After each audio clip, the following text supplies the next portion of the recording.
कज्जलं सिन्धुपात्रे सुरतरुवरशाखा लेखने पत्रमुर्विं लिखति अधिगृहीत्वा शारदा सर्वकालं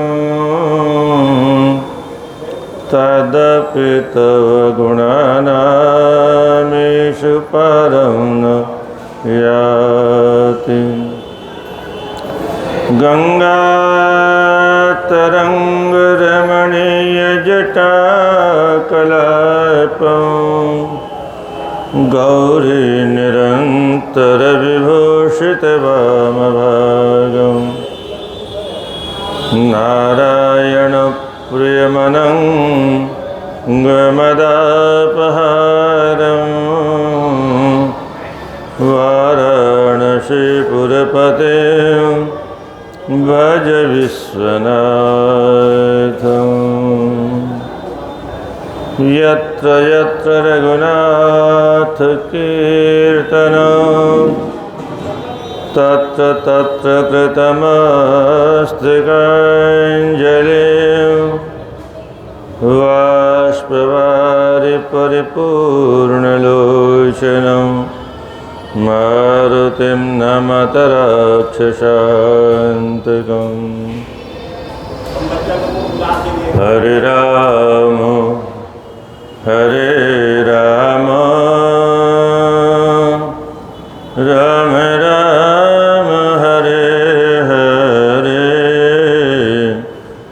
हरे कृष्ण कृष्ण कृष्ण हरे हरे, हरे राम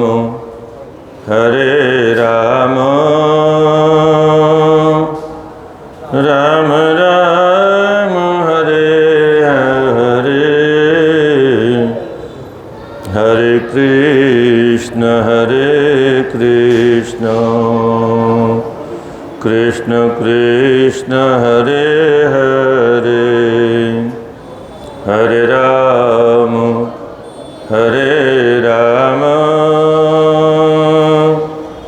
राम राम हरे हरे, हरे कृष्ण कृष्ण कृष्ण हरे हरे। बोले जगन्नाथ भगवान की,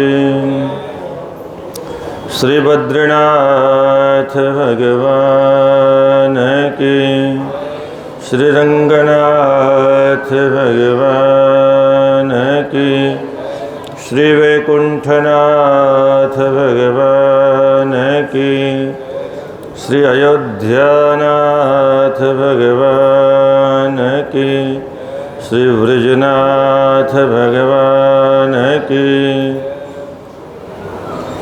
श्री लक्ष्मीनारायण भगवान की, श्री विश्वनाथ भगवान की, श्री हनुमतलाल जी महाराज की, श्री गंगा मैया की, श्री गौ माता की, सत्य सनातन धर्म की।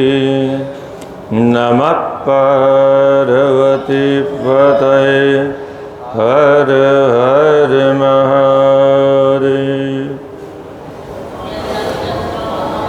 भगवान की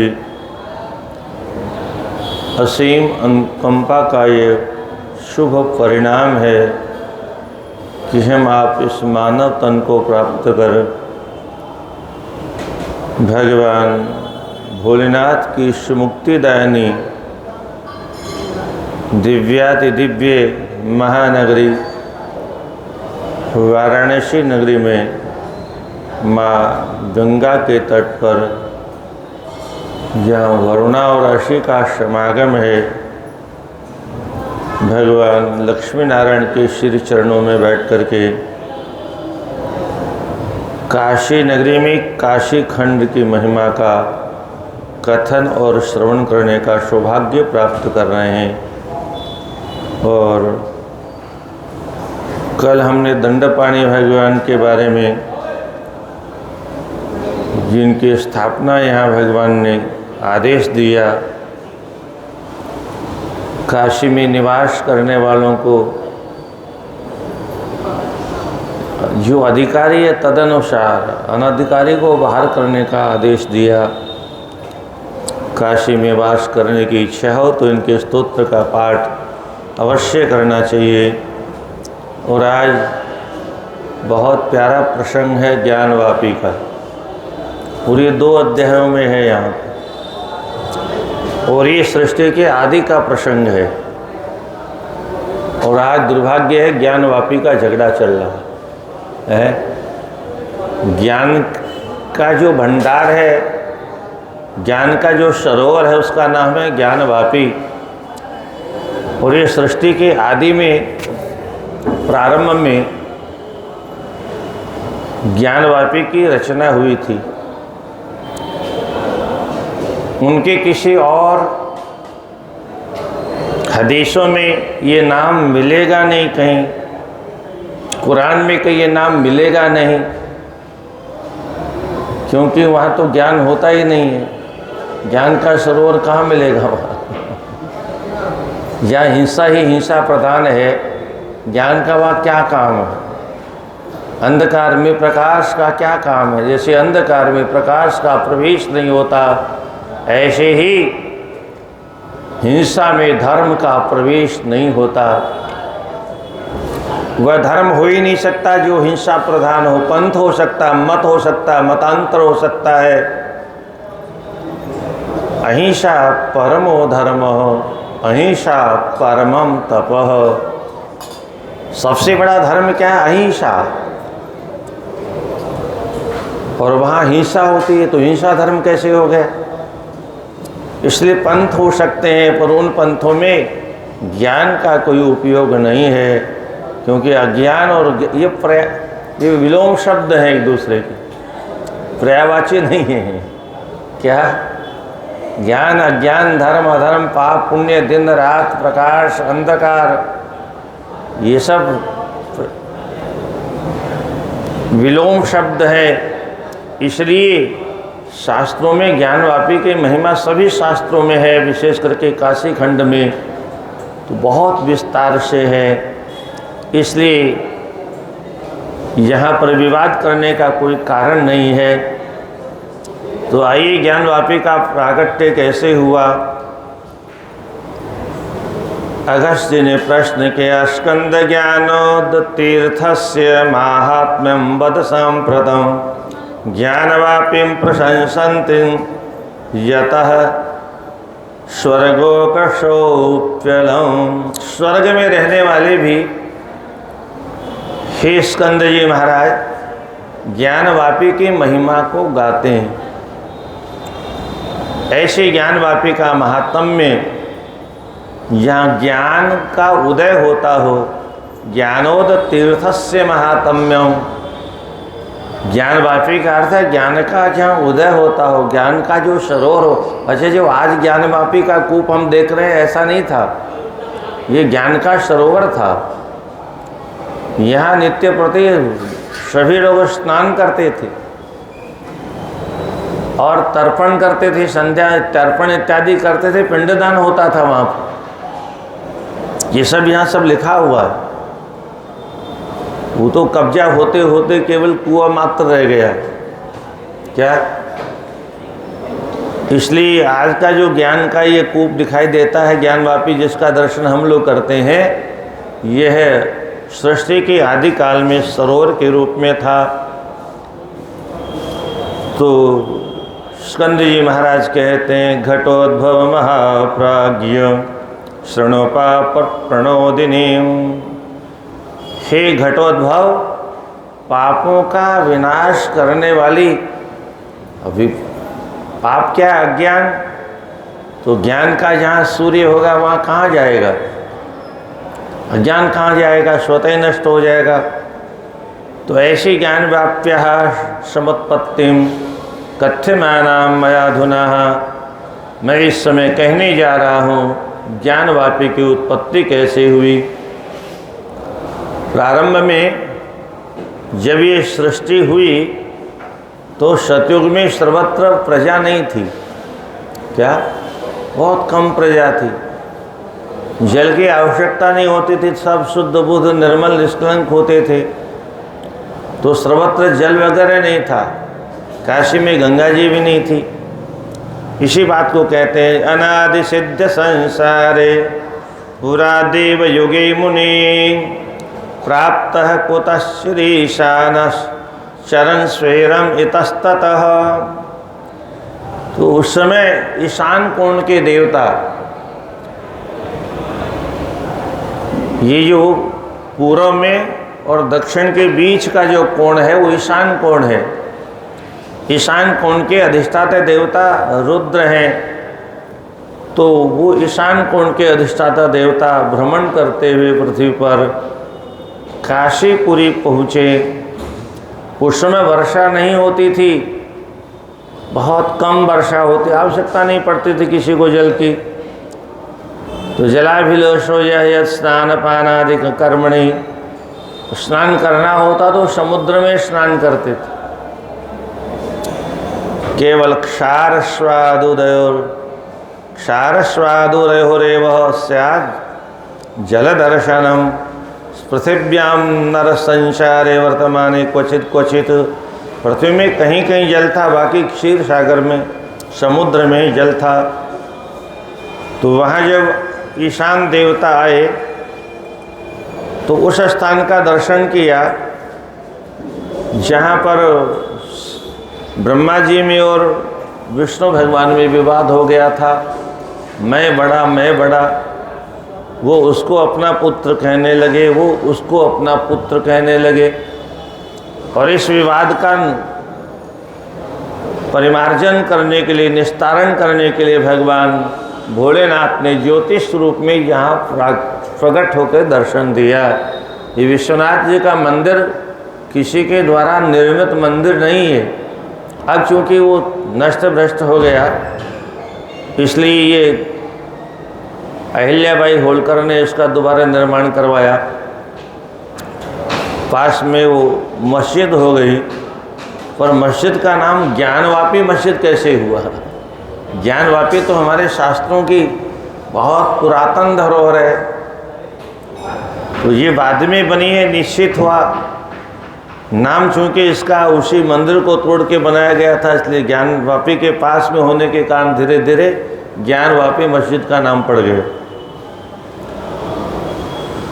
तो जहाँ भगवान भोलेनाथ प्रकट हुए थे और फिर उसका आदि अंत खोजने के लिए दोनों ने प्रवेश किया। ब्रह्मा जी ने ऊपर और भगवान विष्णु ने नीचे। विष्णु भगवान को जब अंत नहीं मिला तो वापस आ गए। ब्रह्मा जी ऊपर घूमते रहे, अंत तो मिला नहीं, परेशान हो गए। तो एक केतकी का पुष्प रास्ते में दिखाई दिया गिरता हुआ। अरे बोले भाई तुम कहाँ से आ रहे हो, कब चले थे? बोले मत पूछो कब चले थे, पता ही नहीं कब चले थे।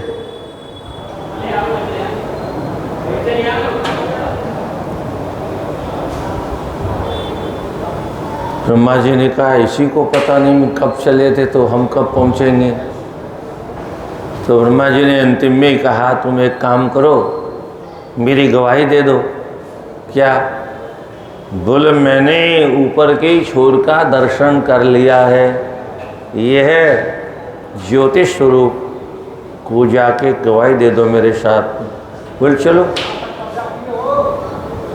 शिवजी ने बाद में उसे शाप दे दिया, मेरी पूजा में तुम स्वीकार्य नहीं होगे। तो इस प्रकार से वहाँ विवाद हुआ और बाद में विवाद शांत हुआ। तो उसी जगह पर भगवान प्रकट हुए थे, वहाँ पर वो ईशान देवता आए। मयिकायां प्रादुराश यदारिता यद आदितः, जहाँ आदि शिवलिंग के रूप में भगवान प्रकट हुए। लिंग का अर्थ होता है चिन्ह। ये भगवान का जो शिवलिंग का स्वरूप है, ये भगवान के निर्गुण निराकार का स्वरूप है। भगवान के दो रूप होते हैं, एक निराकार एक साकार। तो ये जो पिंडीकार है गोलाकार, ये निराकार है, कोई आकार नहीं है। और शिव जी की जो दूसरी हाथ पैर वाली मूर्ति है वो साकार मूर्ति। ऐसे ही और इसका बृहद रूप समझना हो तो ये संपूर्ण आकाश ही शिवलिंग है और ये धरती ही जलहरी है। तो संपूर्ण आकाश निराकार है, पृथ्वी जलहरी के रूप में साकार दिखाई देती है। तो पृथ्वी के ऊपर जिस प्रकार से संपूर्ण आकाश टिका हुआ है, ऐसे ही ये शिव जी का स्वरूप माना गया है। विदेशियों ने आकर के इसको उल्टा सीधा अर्थ कर दिया। लीयते इति लिंगम, लिंग का एक अर्थ ये भी होता है जिसमें सारा संसार लीन हो जाए, सारा संसार जिसमें, और ये प्रलय के बाद में सारा संसार जिसमें लीन होता है वही शिवलिंग है। कुसिद्धानाम योगिनाम स्तोमेर अर्चमानम निरंतरम गीयमानम च गंधर्वे स्तूयमानम चराचारणे। भगवान ईशान देव ने आकर के देखा, वहाँ सिद्धगण भगवान की पूजा कर रहे थे। योगी, बड़े बड़े योगी, यम नियम आसन प्राणायाम प्रत्याहार धारणा ध्यान समाधि लगाने वाले योगी भी वहाँ पूजा कर रहे थे, अर्चना कर रहे थे, वंदना कर रहे थे।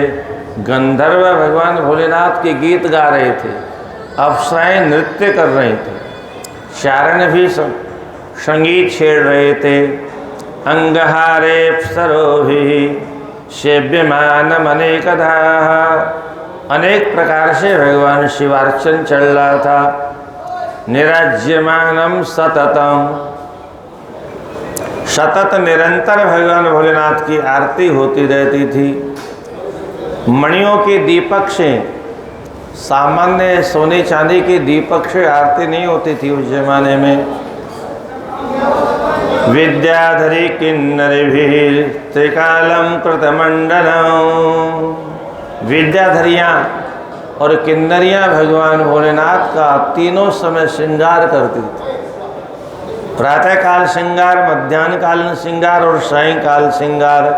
प्रातःकाल आरती, मध्याह्न काल आरती, सायंकाल आरती। त्रिकाल अभिषेक होता था, त्रिकाल पूजन होता था। अमरी चमरी राज विज्यमान इतस्ततः, अमरी गाय होती है जिसकी पूंछ के बालों का चंवर बनता है। जो चंवर बनता है ये गाय की पूंछ का होता है। कोई कोई गाय ऐसी होती है पहाड़ों में, हिमालय में, जिनकी पूंछ के बाल इस प्रकार के होते हैं। आज तो नकली बनने लगे चंवर, पर शुद्ध चंवर गाय की पूंछ के बाल के होते हैं। तो उन चंवर के द्वारा चंवर डुलाए जा रहे थे, व्यजन पंखा किया जा रहा था भगवान को। अस्यशानस्य तल्लिंगम दृष्ट्वा क्षत्य भवत्तदा स्नपयामि महल्लिंगम कलशे शीतले जले। ईशान देवता ने जब देखा यहाँ भगवान भोलेनाथ का ज्योतिर्लिंग विराजमान है, उनके मन में आया मैं हजारों हजारों कलशे से भगवान का अभिषेक करता, और यहाँ तो कहीं जल ही नहीं है, क्या करूं। और तब उन्होंने अपनी त्रिशूल से इसको खोदा। ईशान देवता ने चखान चत्रशूलेन दक्षिणाशोपकंठत कुंडम प्रचंडम वेगेन रुद्रो द्रववद्वपुर्धरः, रुद्रो रुद्रवपुर्धरः, स्वयं रुद्र देवता ने रुद्र स्वरूप में आकर के प्रचंड कुंड का निर्माण अपने ही त्रिशूल से किया। ऐसा विशाल कुंड था ये। मंदिर के दक्षिण दिशा में इसका निर्माण किया। पृथिव्यावर्णाम्भासि निष्कांतानि तदा मुनेः। इतना जल निकला उसमें, बोले जितना जल संपूर्ण पृथ्वी में है उतना जल वहाँ प्रकट हो गया। भू प्रमाण 10 गुणे, यहाँ तो 10 गुना लिखा है, पृथ्वी में जितना जल था उससे 10 गुना जल वहाँ प्रकट हो गया। ज्ञान वापी में तई जलि स्नापयान चक्रे तस्पृष्टिर अन्य देहिभिः तुषारिर्जाड्य विद्युरैर्जपन् पूको घहारिभिः। अभी तक उस जल का किसी और ने स्पर्श नहीं किया था।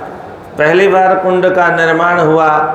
स्वयं ईशान देवता ने ज्ञानवापी कुंड का निर्माण किया और उसके बाद में उसी जल को लेकर के भगवान ने सन्मनोभिरिवात्यच्छे अनच्छेर्व्योमवर्त्मवत ज्योत्स्नावद्उज्ज्वलच्छाये पावने शंभुनामवत।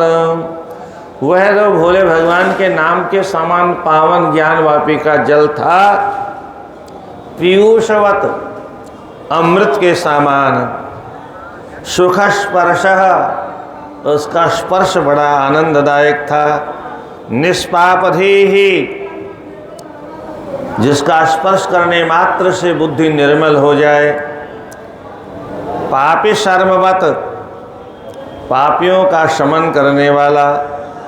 वीताब्ज महागंधे, ऐसी दिव्य सुगंध उसमें आ रही थी, बड़े बड़े सुगंधित द्रव्यों को पराजित करने वाली। अदृष्ट पूर्वलोकानां मनोनयनहारिभिः, पूर्व में ऐसा कुंड किसी ने देखा नहीं था। मन को और नेत्रों को हरण करने वाला मनोहारी कुंड था। अज्ञानतापसं तद प्राणिकरक्षिभिः पंचामृतानां कलशे स्नपनाति फलप्रदेः। ये पंचामृत जैसा वह अद्भुत कुंड, भगवान को कलशों से स्नान करने का जब इच्छा हुई तो श्रद्धोपस्पर्श हृदय, श्रद्धापूर्वक उस जल का स्पर्श किया।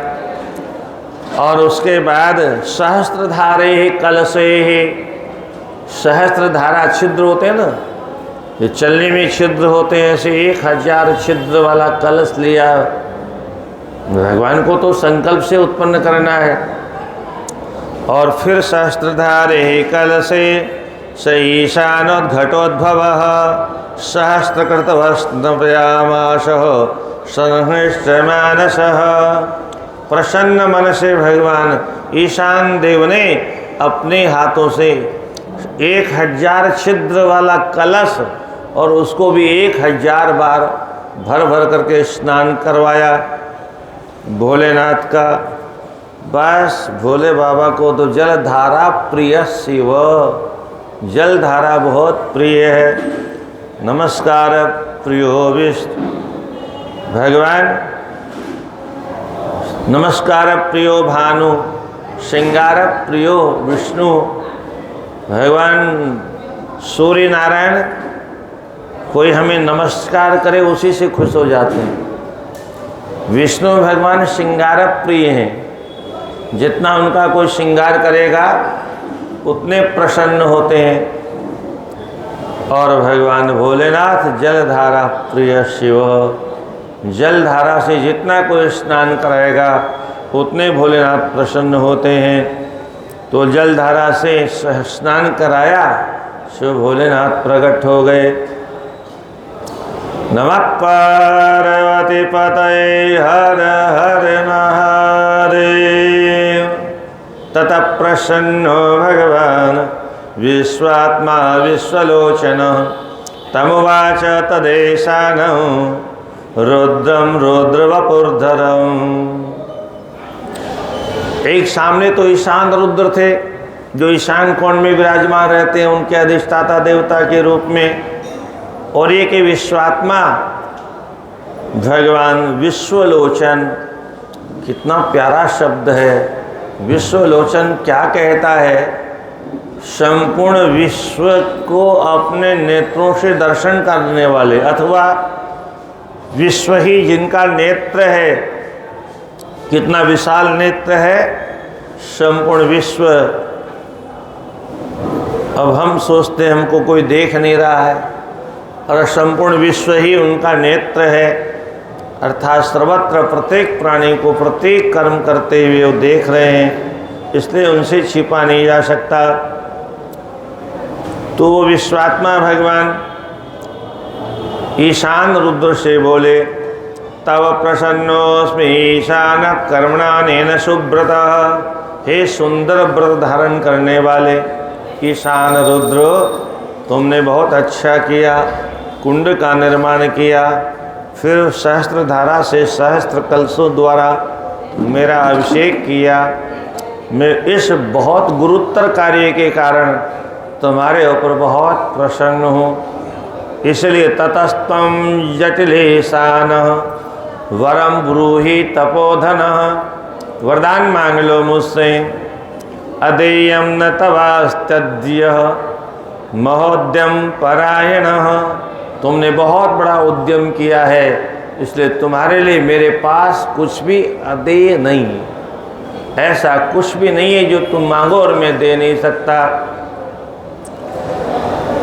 तो ईशान रुद्र कहते हैं, यदि प्रसन्नो देवेश वरयोग्योस्म्य हम। यदि अगर आप मुझे वरदान देना चाहते हो, अगर आप मैं वरदान के योग्य हूँ, तो तदेतद अतुलम तीर्थम तव नामास्तु शंकर। ये जो मैंने कुंड खोदा है, ये आपके नाम से प्रसिद्ध तीर्थ हो जाए। तो ज्ञानवापी तो भगवान शिव के नाम का दिव्य तीर्थ है, ये मस्जिद से क्यों जुड़ गया है?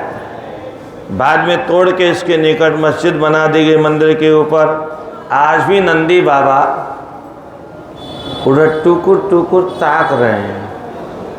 भोले बाबा आज निकलेंगे, कल निकलेंगे, आज निकलेंगे, कल निकलेंगे, और ऐसे टुकुर टुकुर ताकते ताकते 500 वर्ष हो गए हैं।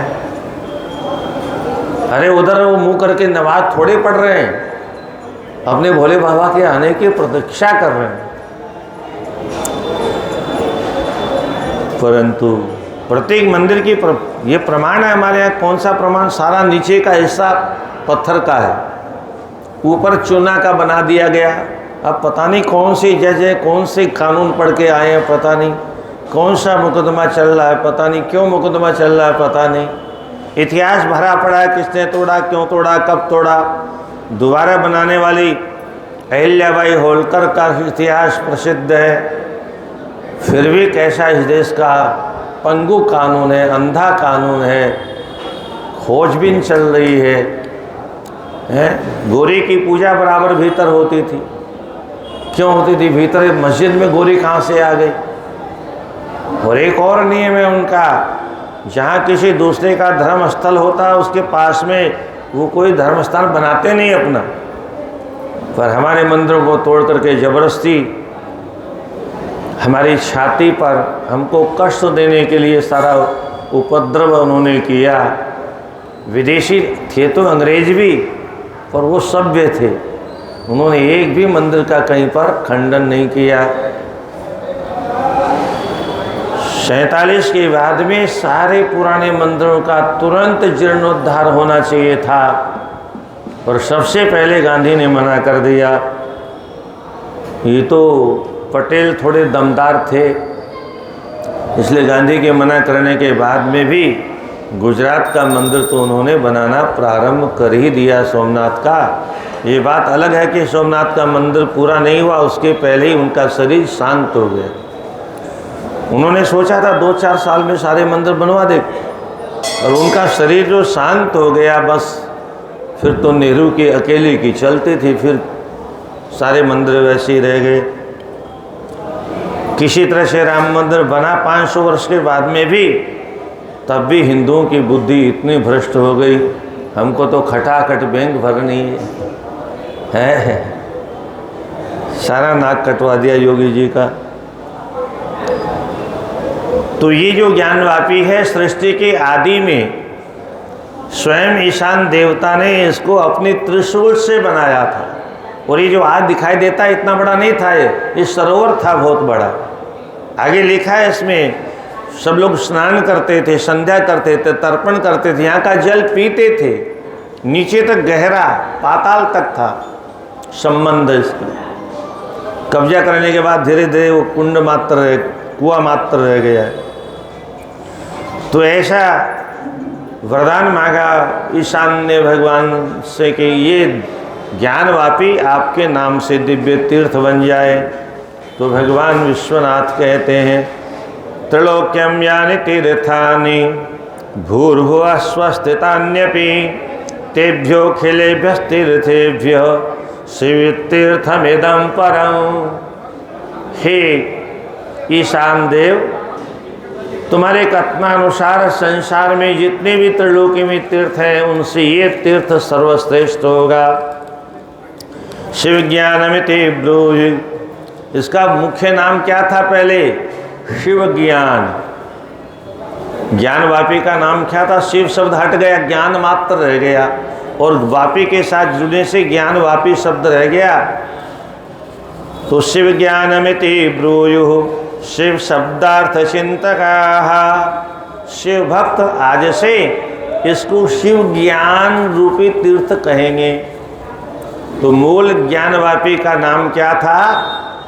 शिव ज्ञान, अर्थात ज्ञान, शिव का ज्ञान जहाँ से प्राप्त होता है, अर्थात अथवा शिव जो ज्ञान देने वाले हैं, कल्याण करने वाले जो शिव हैं, अथवा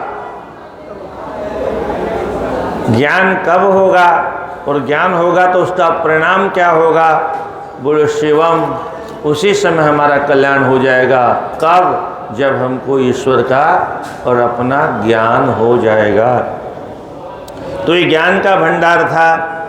तो ऐसा शिव शब्दार्थ चिंतका, शिव जी के इस अर्थ को जानने वाले इसको शिव ज्ञान इस नाम से पुकारेंगे। तच्च ज्ञानंद्र विभूत म्यहम में महिमोदयात। ज्ञानंद्र भी, ज्ञान रूपी द्रव जहाँ विद्यमान है, यही प्रसिद्ध हो गया यहाँ के लिए। अतो ज्ञानोदनो नामे तत्तीर्थम त्रिलोक्य विश्रुतम। तीनों लोकों में शिव ज्ञान के नाम से यह तीर्थ प्रसिद्ध हो गया। इसका फल क्या है? बोलो स्पर्श स्पर्शनाद आचमनाभ्याम च राजसूया स्वमेधयोः।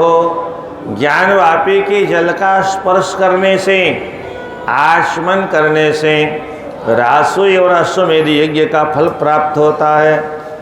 फल्गु तीर्थेन रसनात्वा। फल्गु कहाँ है? गया जी में फल्गु नदी है जहाँ पर पिंडदान होता है। वहाँ पर जो पिंडदान देने की महिमा है, उतने ही पिंडदान देने की महिमा ज्ञानवापी में। और यहाँ तो लिखा है वहाँ तीर्थ में, ज्ञान गया जी में जाके श्राद्ध करने में जो पुण्य मिलता है पूर्वजों को, उससे करोड़ों गुना पुण्य यहाँ मिलता है। अब सोचिए कितना यहाँ पर पिंडदान होता होगा। अब जगह के अभाव में वो थोड़ी सी जगह रह गई, लगभग काम बंद हो गया सब। फिर भी कुछ लोग करते हैं जो जानते हैं। तो फल्गु तीर्थेन रसनात्वा संतर्प्य च पितान् महान् यत्फलं समवाप्नोति तदत्र श्राद्ध कर्मणा। जो फल गया में श्राद्ध करने का मिलता है, वही फल यहाँ मिलता है। आगे कहते हैं गुरुपुष्यासिताष्टम्या व्यतिपादो यदा भवेत। गुरुवार हो और पुष्य नक्षत्र हो और अष्टमी तिथि हो और व्यतिपात योग हो, ये एक साथ अगर संयोग बन जाए और उस समय अगर या ज्ञानवापी में पितरों का श्राद्ध करने का अवसर मिल जाए तो कोटि गुना फल प्राप्त होता है। गया श्राद्ध करने से भी ज़्यादा महत्व यहाँ का इस योग में बताया है। यत् फलम समवाप्नोति पितृ संतर्प्य पुष्करे। पुष्कर जी में जाकर के, तीर्थराज कहलाता है पुष्कर, वहाँ जाकर के जो पिंडदान देने का, तर्पण करने का फल है, वही फल तत्फलम कोटि गुणितम ज्ञान तीर्थे तिलोदके। उससे करोड़ों गुणा फल ज्ञान वापी के जल में तर्पण करने से, पिंडदान करने से मिलता है। तिलोदके, तिलोदके तिल से सम्मिश्रित जल का दान करने पर, सन्निहत्याम तर्पण करने में जितना अधिक तिल की मात्रा रहेगी उतना ही अधिक पितरों को संतृप्ति होती है, क्योंकि जितने अधिक तिल होते हैं उतने ही वर्षों तक उनको दिव्य लोकों में रहने का सौभाग्य मिलता है। सन्निहत्याम कुरुक्षेत्रे तमोग्रस्ते विवस्वती। कुरुक्षेत्र में जिस समय ग्रहण लगता है, सूर्य ग्रहण, उस अवसर पर जो वहाँ स्नान करने का फल मिलता है अथवा पिंडदान करने का फल मिलता है, तत्फलम पिंडदानेन तज ज्ञानो दे दिने दिने। इस ज्ञानोदय तीर्थ में उतना ही फल प्राप्त होता है। पिंड निर्वपनम येषां ज्ञान तीर्थे सुते ही कृतम मोदन्ते शिवलोके ते यावदा भूत संप्लवम्। इस ज्ञानोदय तीर्थ में, शिव ज्ञान तीर्थ में जो अपने पितरों के लिए पिंड तर्पण इत्यादि करते हैं, उनके पितर शिवलोक में कितने वर्षों तक रहते हैं बोले मत पूछो। प्रलय तक, जब तक प्रलय रहेगी तब तक वो उसी में विद्यमान रहेंगे। यावत भूत संप्लवम, हजारों वर्षों का प्रलय होता है और तब तक पितर वहीं पर निवास करते हैं शिवलोक में। अष्टम्यां च चतुर्दश्यां उपवासी नरोत्तमः प्रातः स्नात्वाथ पिताम्भः त्वंतरलिंगमयो भवेद। अष्टमी का दिन हो, चतुर्थी का दिन हो और उस समय उपवास करने के बाद जो इसमें प्रातःकाल स्नान करता है और जल का पान करता है, वह स्वयं उसका अंतःकरण शिव सदृश हो जाता है।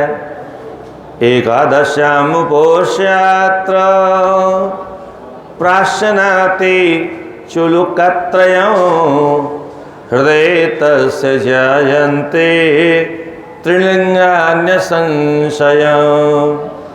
एकादशी का दिन उपवास करके यहाँ अगर 3 चुल्लू जल कोई पान करता है तो उसका हृदय शिवलिंग के सदृश हो जाता है। ईशान तीर्थे स्नात्वा विशेषोत्सोमवासरे।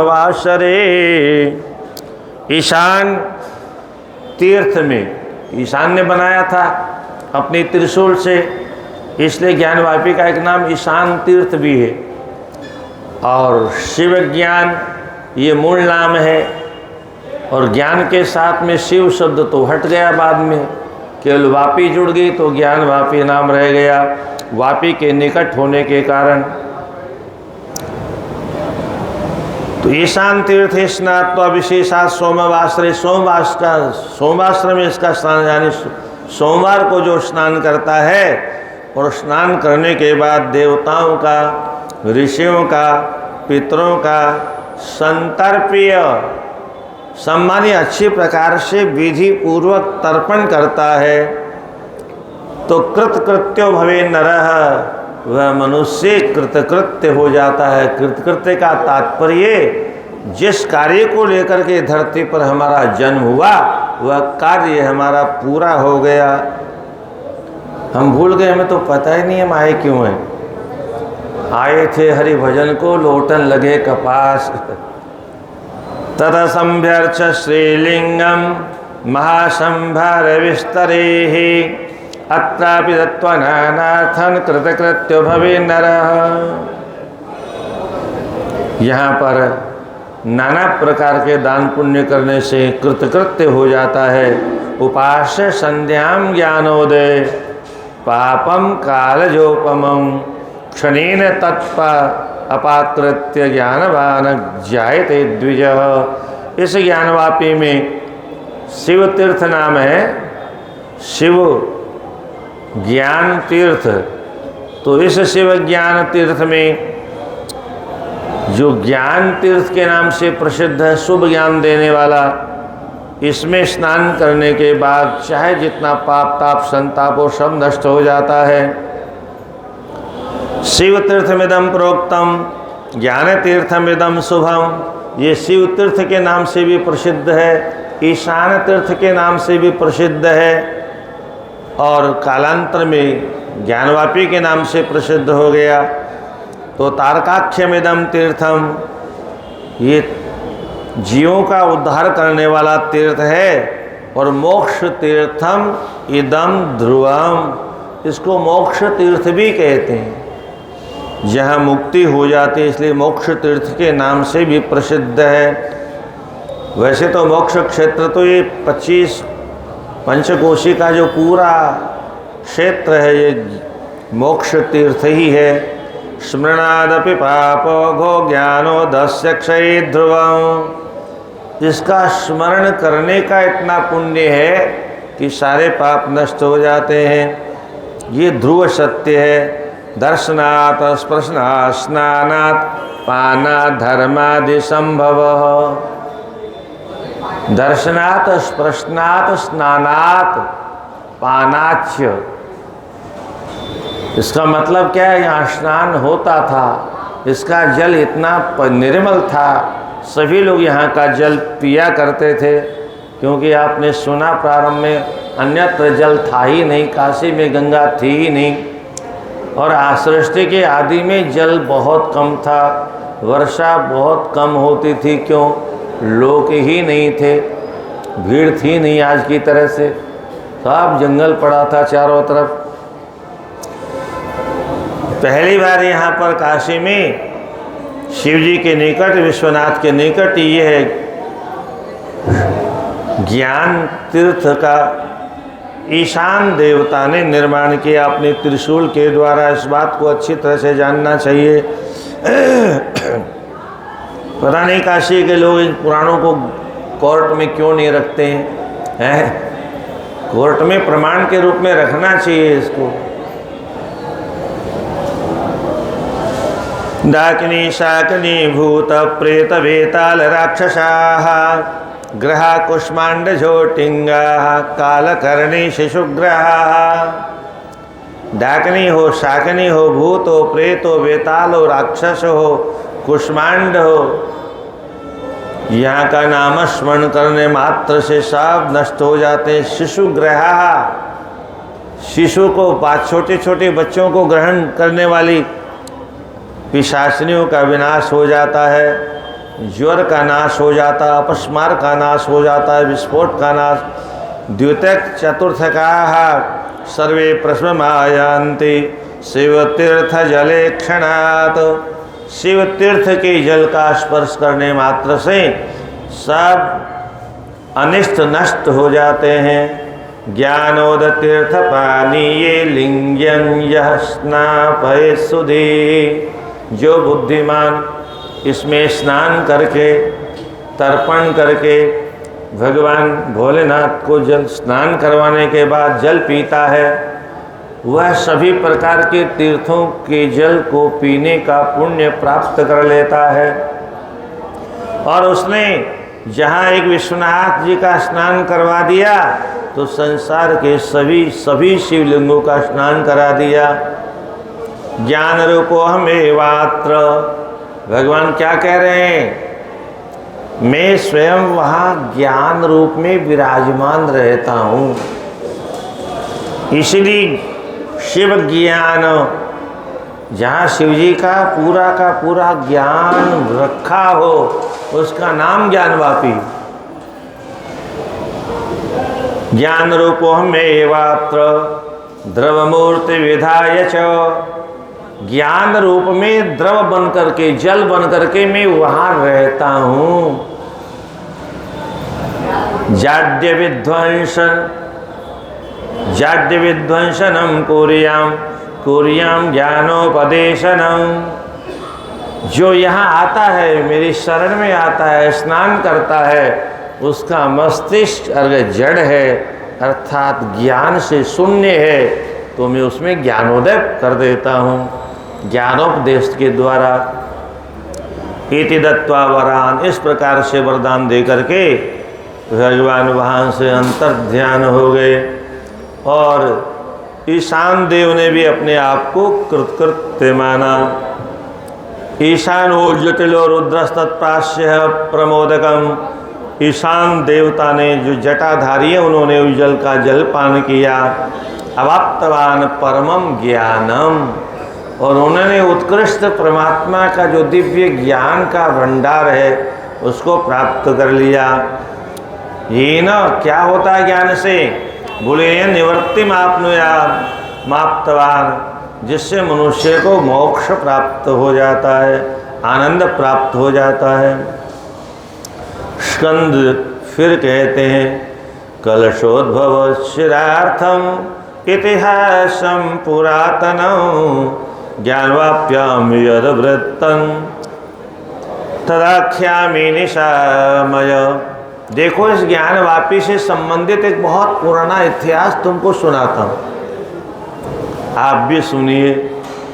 बहुत विचित्र इतिहास है। चित्रार्थमणि बहुत विचित्र प्रयोजनों से संयुक्त पुरातन इतिहास है। एक हरि स्वामी नाम के ब्राह्मण यहाँ काशी में निवास करते थे। हरि स्वामी विख्यात काशमासीन द्विजः पुरा तस्यैका तनया जाता रूपेण प्रतिमा भुवि। उसकी एक कन्या का जन्म हुआ। वह कन्या बहुत दिव्य स्वरूप वाली थी।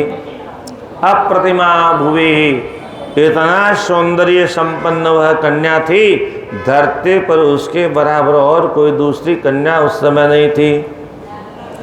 न समाशेल संपत्त्या तस्य काचन भूतले कला कलाप कुशला स्वर्ण जित कोकिला।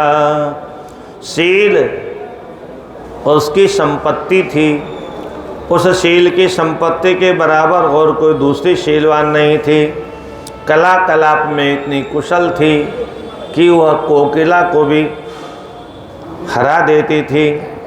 न तादृशी तादृग स्त्री है नाम मरी किन्नरी न चौ।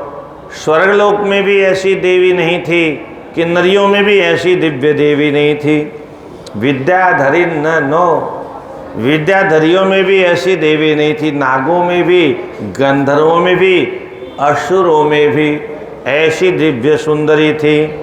सर्व सौंदर्य निलया सर्वलक्षण सस्खनी, लक्षणों की तो खदान थी वो। अधिष्ठे ध्रुवम स्वांतम अंतर्मौलि ब्रग्न साधुषात, अद्भुत ज्ञान के भंडार थी। वह चंद्रमुखी देवी नित्य प्रति ज्ञानवापी में आती थी, स्नान करती थी, सफाई करती थी, चारों तरफ और भगवान शिव जी की अर्चना पूजा वंदना करती थी। इसका अद्भुत सौंदर्य बहुत श्लोकों में वर्णन किया गया है। उसके प्रत्येक अंगों का वर्णन है, जिसकी कोई आवश्यकता नहीं है वर्णन करने की। एक एक अंग का विस्तार से वर्णन किया गया है। तो वह देवी सा प्रत्यहम ज्ञानवाप्याम स्नायम स्नायम शिवालये, स्वयं स्नान करती, शिवजी को स्नान कराती, सम्मार्जनादि कर्माणि, और फिर वहाँ की सफाई करती निरंतर।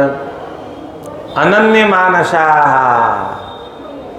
पूजा पाठ करना चाहिए तो एकाग्रचित होकर के, हैं, कथा वार्ता सुनना हो तो एकाग्रचित्त हो करके, पर हमारे पास फुर्सत नहीं है, करें क्या। ये संसार है जो पकड़ा हुआ चारों तरफ से जकड़ा हुआ है, छोड़ता ही नहीं है। मंदिर में भी चले जाए तो भी खींचता है, कथा में बैठ जाए तो भी खींचता है, पूजा में बैठ जाए तो भी खींचता है, तीर्थ में चले जाए तो भी खींचता है। पूजा कैसी करनी चाहिए? अनन्य मानसा। आजकल कभी कभी अब तो खैर मोबाइल आ गया, पहले बच्चे टीवी देखते थे तो टीवी के सामने कोई आ जाए ना तो झगड़ा हो जाता कोई खड़ा हो जाए उतनी देर का विघ्न झगड़ा करा देता था, है कितनी एकाग्रता होती थी। और सुनिए, पढ़ाई की एक कविता साल भर में याद नहीं होती, पर वो सिनेमा वाले गाने एक कई बार में, पूरी कहानी एक कई बार में क्यों ऐसा होता था? मन एकाग्र करके देखते हैं, और मन को जब एकाग्र करके देखते हैं तो सारी सिनेमा की पूरी 3 घंटे की कहानी याद हो जाती थी। और स्कूल में जो क्लास में जो कहानियाँ होती हैं वो साल में बहुत बार पढ़ने के बाद में भी कहानी का सारांश लिखने को जब आता है तो ठन ठन पार कविता तो याद ही नहीं होती, गाने सारे याद हो जाते हैं एक कई बार। ये है एकाग्रता, इतना ही समझ लो आप। एकाग्रता से कितना लाभ होता है ये सिनेमा देखने वाले बच्चों के दिमाग को पढ़ करके इतना तो हमें अनुभव हो जाना चाहिए कि आज हम जो पूजा पाठ करते हैं, जो भी धर्म कर्म करते हैं, उसमें एकाग्रता नहीं होती है, मन हमारा अनन्य भाव से नहीं होता है, शरीर से कुछ कर रहे हैं, मन कहीं घूम रहा है, उसका फल हमको मिलता ही नहीं।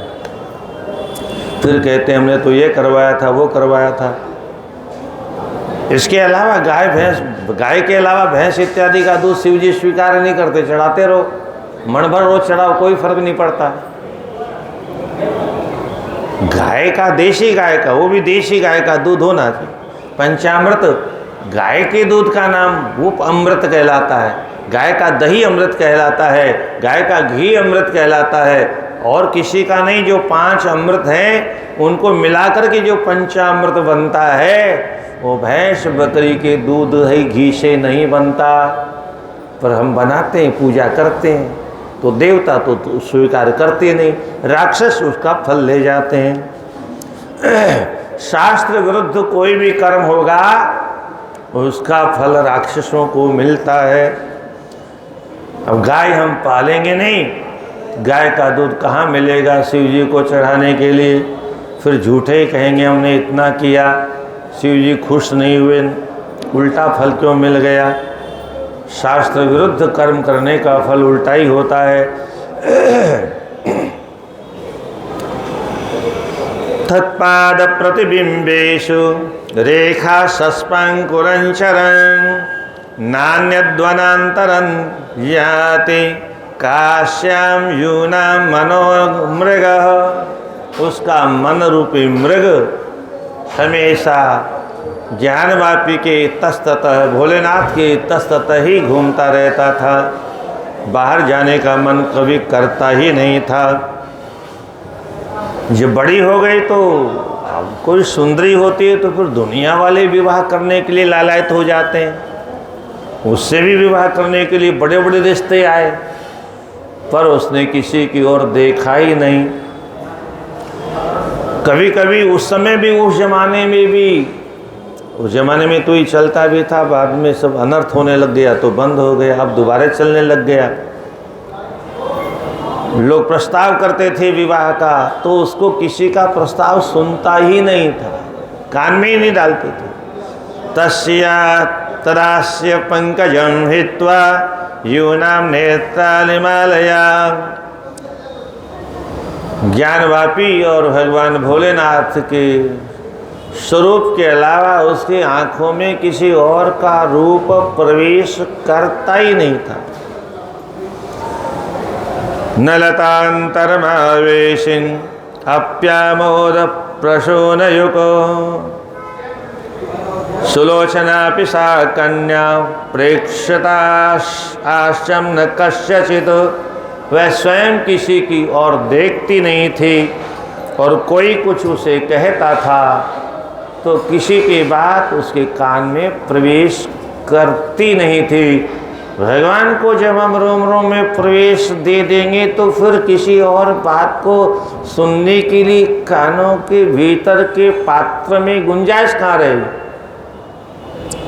किसी बर्तन को पहले से ही भर दो किसी सामान से, फिर उसमें ऊपर से चाहे वही सामान डालो। दूध का पात्र भरा हुआ है, उसमें दूध का ही अगर धारा डालें तो दूध उसमें पहुंचेगा कि बाहर बग जाएगा। ऐसे भगवान की भक्ति जिस भाग्यशाली भक्त के अंतःकरण में प्रवेश कर गई, अन्य कोई और एक बूंद की भी अब जगह नहीं।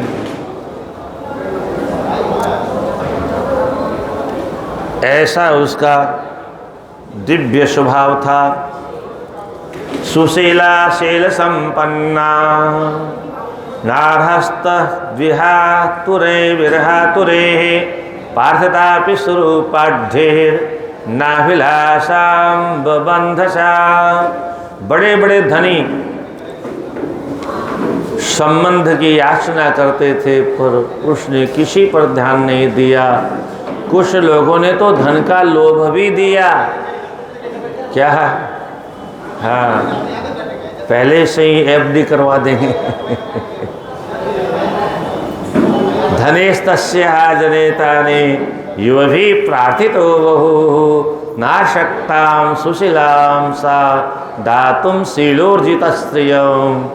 उसने जो अपना शील स्वभाव बना लिया था, बस वो किसी को भी उसने कभी प्रश्रय नहीं दिया। ज्ञानोद तीर्थ भजनात् सा सुशीला कुमारिका बहिरंतस्तदा द्राक्षेर सर्वलिंगमयं जगत। उसका नाम बहुत सुंदर था। क्या था? सुशीला। सुंदर शील वाली होने के कारण उसका नाम सुशीला था। तो उसने ज्ञानोद तीर्थ भजनात्, ज्ञान उदय होता है जिस ज्ञान वापी में, ज्ञान वापी तो फिर आपको कहता हूँ, वापी तो शब्द बाद में जुड़ा है। पहले तो इसका नाम केवल शिव ज्ञान तीर्थ था, फिर ज्ञान तीर्थ मात्र रह गया, शिव जी को लोगों ने हटा दिया और बाद में वापी शब्द जोड़ दिया, ज्ञान वापी हो गया। और बाद में लोगों ने इसको ज्ञान वापी मस्जिद जोड़ दिया। क्या? ये हमारे सृष्टि की प्रारंभ की घटना है। ये तो 1400 वर्ष बाद में, 1400 वर्ष पहले पैदा हुए। और ये सृष्टि कब की है? 1,48,49,125 वर्ष की परंपरा है हमारी। तो ये 1400 वर्ष पहले पैदा हुए और उन्होंने यहाँ पर कब्जा कर लिया। ऐसे ही 1400 वर्ष पहले पैदा हुए और दक्षिण में कोई मंदिर है 1500 वर्ष पहले बना हुआ, उस पर वक्फ बोर्ड ने अपना वो लगा दिया, ये वक्फ बोर्ड की ज़मीन है। अरे उल्लू के पट्टे मंदिर बना हुआ है। उस समय तुम्हारे बाप दादे पैदा नहीं हुए थे, तुम्हारा ये पंथ पैदा नहीं हुआ था। रोज आता है मीडिया में उसका नाम, कब्जा कर लिया वहाँ। ऐसे ही जो जगह पसंद आ जाएगी वहाँ नाम टांग देंगे, कोर्ट में जा नहीं सकते। कांग्रेस ने कितना कितना अन्याय किया हिंदुओं के साथ में। विदेशियों ने सनातन धर्म का इतना विनाश नहीं किया जितना सन 47 के बाद में धर्म का नाश हुआ। आप लोगों को भी मालूम है, आपके घरों में जितने भी बच्चे होते थे, पुरुष होते थे, सबकी चोटी होती थी ना। सबकी चोटी कहाँ गई? वो औरंगजेब ने तो नहीं काटी ना। औरंगजेब तो आया नहीं होगा निकल करके धरती में से। और किसी राक्षस का शासन आया नहीं। किसके शासन में चोटियां गई भारत के बालकों की, भारत के पुरुषों की चोटियां किसके शासन में गई, क्यों गई?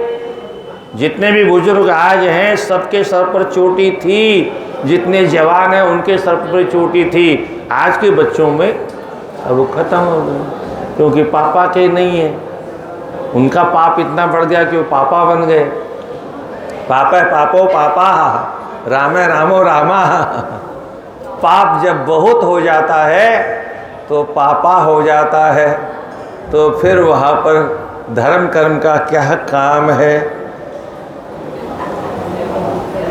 ये मैकाले की शिक्षा का दुष्परिणाम और ऊपर से सिनेमा के तांडव का दुष्परिणाम है, जो आज तिलक लगाने में हमारे बच्चों को शर्म आती है। छोटे रखने में लोग हंसी मजाक करते हैं, और धोती तो गायब ही हो गई है।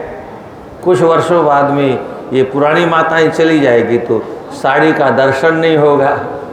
क्या क्या काम? बोले महाराज इसमें सुविधा रहती है, सुविधा के चक्कर में है। लक्ष्मीबाई काशी की बेटी थी, है? आपने उसको लड़ते हुए देखा होगा। धोती को पीछे से लांग बांध करके, धोती में ही पहले राजा लोग भी लड़ते थे, धोती बांध के लड़ते थे, क्योंकि और कोई ड्रेस तो थी नहीं। ये तो विदेशियों के आने के बाद में, पहले मुगल आए तो पजामा दे गए, क्या अंग्रेज आए तो पैंट सूट दे गए, कोट दे गए। हमारे यहाँ तो सिला हुआ वस्त्र पहनना ही निषेध था। सिला हुआ वस्त्र पहनना ही निषेध था। आप लोगों ने अगर कभी किसी अच्छे परिवार के ब्राह्मणों का घर देखा हो तो वहाँ पर सिला हुआ वस्त्र पहन करके रसोई नहीं बनाई जाती थी। हाँ, इतना प्रतिबंध था। गले के ऊपर से पहनने वाला कोई भी सिला हुआ कपड़ा पंडित लोग नहीं पहनते थे, अब सब पहनने लग गए। देखा देखी सब अपना धर्म भूल गए। तो ये अद्भुत था ज्ञानवापी का उपक्रम, जो धीरे धीरे ज्ञानवापी मस्जिद हो गया। अब मस्जिद से ज्ञान का क्या संबंध है, हैं? ये हमारा तीर्थ है, पर कौन समझाए इनको? तो उस देवी ने ज्ञानवापी का इतना ज्ञान उसको उपलब्ध हुआ, ज्ञान शिव गंगा का, शिव ज्ञान का, शिव तीर्थ का सेवन करने से उसका ज्ञान इतना दिव्य हो गया। उसको सुनिए, बहिरंतस्तदा द्राक्षित सर्वम लिंगमयम जगत। वो सारे जगत को भगवान शिव का रूप मानते, उसको इसके इतर कुछ दिखाई देता ही नहीं था। ऐसा ज्ञान हो गया उस बालिका को, सुशीला को। उसका यश, उसकी कीर्ति, उसके सौंदर्य का प्रचार तीनों लोकों में हो गया। ऊपर से भी विवाह के रिश्ते आने लग गए। पर वो तो केवल शिवजी के अलावा कुछ किसी को समझती नहीं थी। तो एक दिन विद्याधर से नहीं रहा गया। कदाचिदो कदातां तो प्रसोत्ताम सदनांगणे मोहित रूप संपत्त्या केचिद विद्याधरो हरत। वो भी जागते समय हिम्मत नहीं पड़ी, कहीं साथ दे देगी। सो रही थी, सोते समय उठा के ले गया। व्योमवर्त्मनितां रात्रो यावन्मलय पर्वतम्। जब वो आकाश मार्ग से जा रहा था, मलय पर्वत रास्ते में आया। मलय पर्वत दक्षिण में जहाँ मलयाग्री चंदन होता है, वह पर्वत मार्ग में आया। और उसी समय उस एक विद्युन माली नाम का राक्षस था। उसने देखा उसको सुंदरी के साथ में।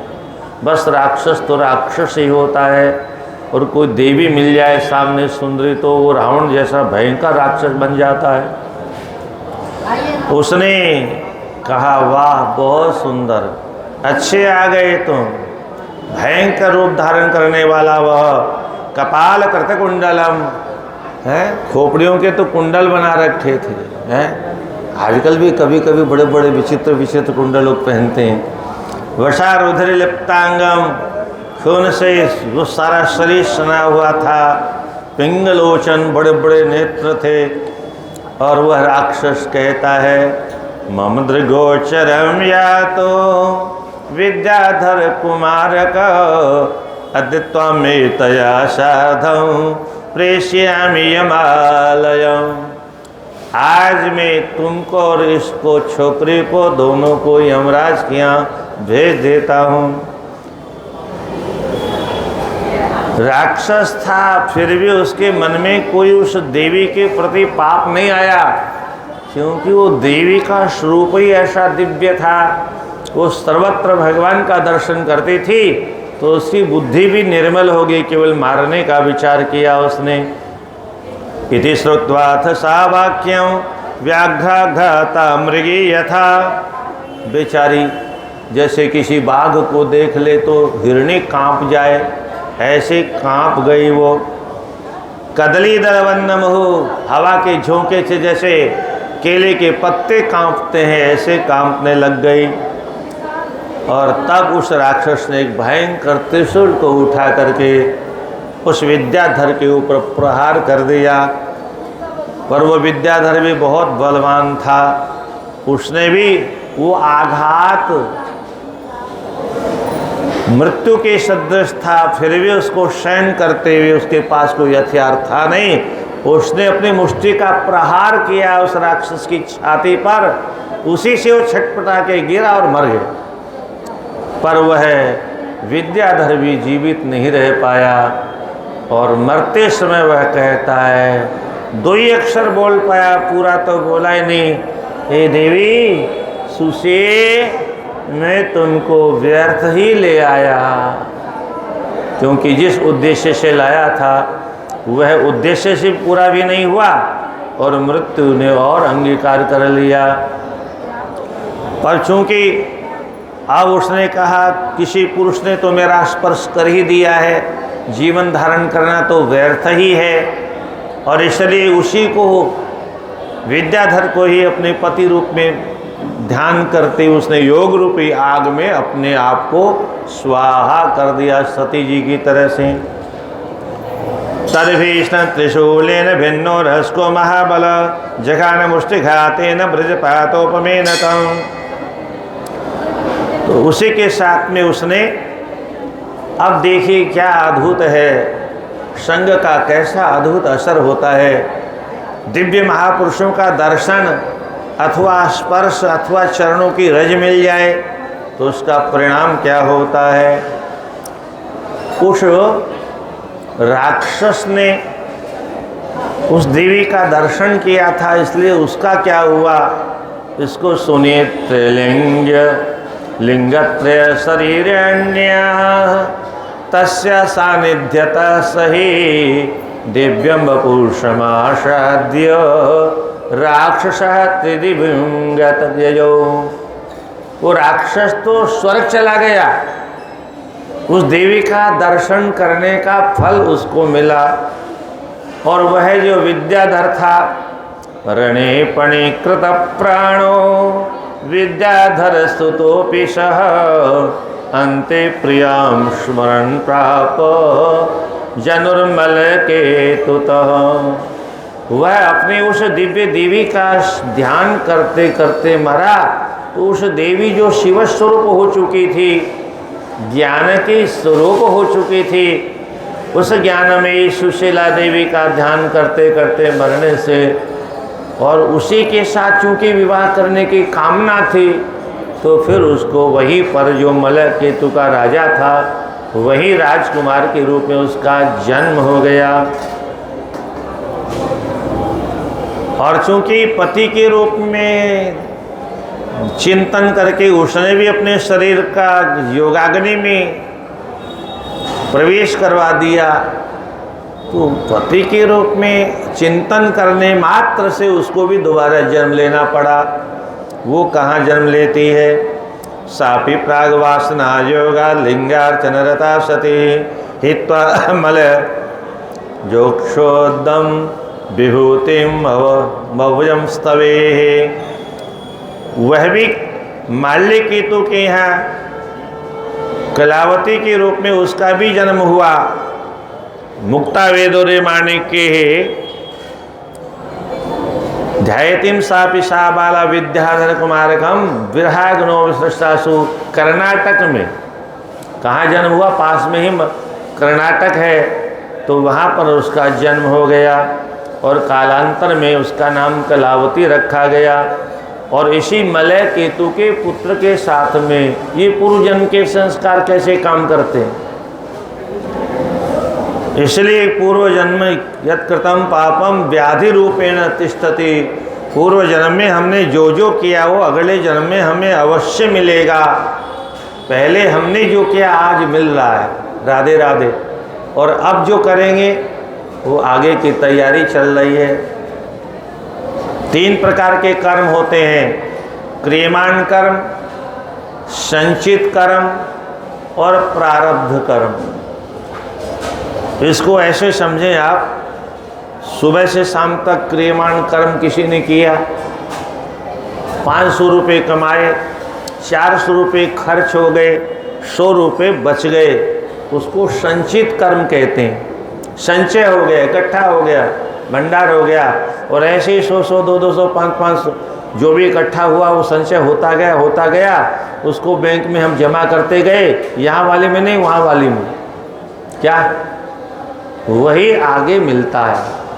प्रारब्ध बन करके जो हम करते हैं वो जमा होता जाता है और प्रारब्ध बन के मिलता है, और जन्म जन्मांतरों से ही चला आ रहा है।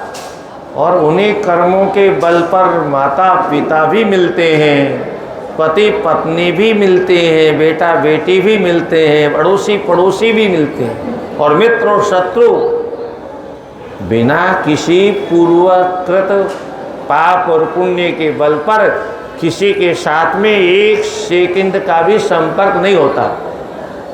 क्या ततो मलय केतुस्ताम कालेन परिणीतवान। मलय केतु के साथ में विवाह हो गया, और वह भी प्राग वासना के कारण जो निरंतर पहले पूजा करती थी, तो आज भी वही प्रवृत्ति है उसकी। विवाह होने के बाद में भी वो संसार के भोगों में डूबी नहीं, उसने वही शिवार्चन प्रारंभ रखा, नित्य प्रति वही पूजा पाठ करना। और एक और विचित्र काम किया, आज का कोई होता तो शायद काले कोट वालों के पास चला जाता। उसने सुंदर सुंदर आप ये क्या क्या लगाते हैं सब लगाना बंद कर दिया, चंदन लगाना बंद कर दिया, कस्तूरी केसर मिश्रित चंदन लगाना बंद कर दिया, विभूति लगाना शुरू कर दिया। रानी है फिर भी विभूति से अपना श्रृंगार करती थी, और मुक्ता की जो मालाएं हैं, हीरे मोती की मालाएं हैं, सोने चांदी के आभूषण हैं, सब का त्याग कर दिया। रुद्राक्षे पथ्यमनर्घ्यम गर्भ सुंदरी मैंने रुद्राक्ष नेपथ्यम अनर्घ्यम। वो तो रुद्राक्ष की माला को ही अमूल्य रत्नों की माला समझ के उसी से अपना श्रृंगार करती थी। तो कलावती और माल्य केतु के साथ विवाह होने के बाद 3 पुत्र भी हो गए। और एक समय क्या हुआ, कोई पड़ोसी राजा आया, काशी में आया होगा, काशी की कलाकृति किसी ने बनाई होगी, वो फोटो वहाँ से ले गया। एकदा कश्चिदोद्दिश्य माल्य केतुम नरेश्वरम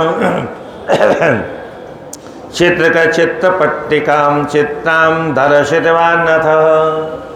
वो दिव्य चित्रपट राजा को भेंट में दे गया, राजा ने अपनी रानी को दे दिया, स्वभाव होता है। ताम तो चित्रपटिम राजान कलावत्ते समार्पयत साथ चित्रटिम रम्याम पृष्ठ तनुरुहा। और उसको देखते ही उसको पूर्व जन्म की स्मृतियां आ गई। और वो वहाँ नहीं थी जहाँ शरीर था, वो तो काशी में पहुँच गई। क्या उस चित्र के साथ में वो काशी में भ्रमण कर रही है। उसका भ्रमण सुनिए कैसा अद्भुत है। देख तो चित्र रही है और मन से काशी में पहुँच गई। और उसी चित्र को देख करके जो जो काशी में उसने अपने अवस्था में दर्शन किया था, सब का ध्यान करके चिंतन कर रही है। कैसा हम तीर्थ में भी जाते हैं, कथा में भी जाते हैं, पर तुरंत सब कुछ भूल जाते हैं, कुछ भी याद नहीं रहता, क्योंकि हम किसी को कुछ कहते ही नहीं तीर्थों के बारे में, किसी को कुछ सुनाते ही नहीं है। एक सिनेमा देखेगा कोई तो उसकी कहानी 10-20 को सुनाएगा और पक्की हो जाएगी, पर कथा सुन के जाएंगे तो किसी को एक लाइन भी नहीं सुनाएंगे कि आज हम कथा में ये अच्छी बात सुन के आए। आज के बच्चे तो सुनेंगे भी नहीं, सुनाना भी नहीं है। हाँ, छोटे छोटे बच्चों को जरूर सुनाना चाहिए। पुराने ज़माने में यही तो होता था, छोटे छोटे बच्चे दादी दादा के पास सोते थे, दादी कहानी सुनाओ, दादी कहानी सुनाओ। और कहानी में भारत की सारी संस्कृति, महाभारत की सारी कथाएं, रामायण की सारी कथाएं, कृष्णावतार की सारी कथाएं, वामनावतार की सारी कथाएं, ध्रुव और प्रहलाद की सारी कथाएं माताएं बिना स्कूल गए ही बच्चों को सिखा देती थी। दुर्भाग्य है हमारा, हाँ, वो सिनेमा की कहानियाँ केवल याद रह गई, बाकी कुछ नहीं रह गया। मुहुर्मुहुः प्रपश्यन्ते रहस्य प्राणदेवता विशस्मालस्वमपि च समाधिस्थेव योगिनी। उस योगिनी जैसे समाधि में रहती है, ऐसे ही समाधिस्थ हो गई और पुनः पुनः अपने प्रियतम भगवान विश्वनाथ का दर्शन कर रही है, शिव ज्ञान तीर्थ का दर्शन कर रही है। फिर स्मरण रखें, ज्ञानवापी इस तीर्थ का नाम नहीं था, इसका नाम था शिव ज्ञान तीर्थ। बाद में ज्ञान तीर्थ हो गया और बाद में लोगों ने वापी जोड़ दिया और बाद में राक्षसों ने ज्ञानवापी मस्जिद जोड़ दिया। क्षणम उन्मिन्य नयने कृत्वा नेत्रान् तिथिं पुटेव। क्या बात है, अपने नेत्रों का अतिथि बना लिया। किसको? उस चित्र को। जैसे अतिथि को देख के लोग प्रसन्न होते हैं, कोई प्रियतम आ जाए, कोई अपना प्यारा आ जाए, हैं? माताओं को अपने पीहर से आने वाले पर बड़ा प्रेम होता है, ससुराल से आने वाले को देख के मुंह लटक जाता है, हैं? आज कोई आता ही नहीं है, करने लगे। अब बचे ही कौन? ससुराल में बचे ही कहाँ हैं? हम दो, हमारा एक ही तो रह गया है। नारायण नारायण। अब तो प्रेम का नाटक रह गया, प्रेम तो कोई जानता ही नहीं होता क्या है। हाँ, तो क्षणमल्य नयने कृत्वा नेत्राथितिं पुटिं तर्जन्य। उस चित्र में जैसे कोई किसी को दिखा रहा हो, वो किसी को नहीं दिखा रही है, अपने आप में ही गुनगुना रही है, अपने आप में ही देख रही है, अपने आप में आनंद ले रही है। ऐसा अद्भुत है। जरा कभी एकांत में भगवान के चित्रों को देख करके और उनके कथानकों को याद करके आप भी ऐसा आनंद का अनुभव करने का अभ्यास करो। इन कथाओं को सुनने का और कोई फायदा नहीं है। तर्जन्यम अग्रथोक्षिप्य स्वमात्मानं समबोधयत। स्वमात्मानं, अपने आप को सिखा रही है, दिखा रही है।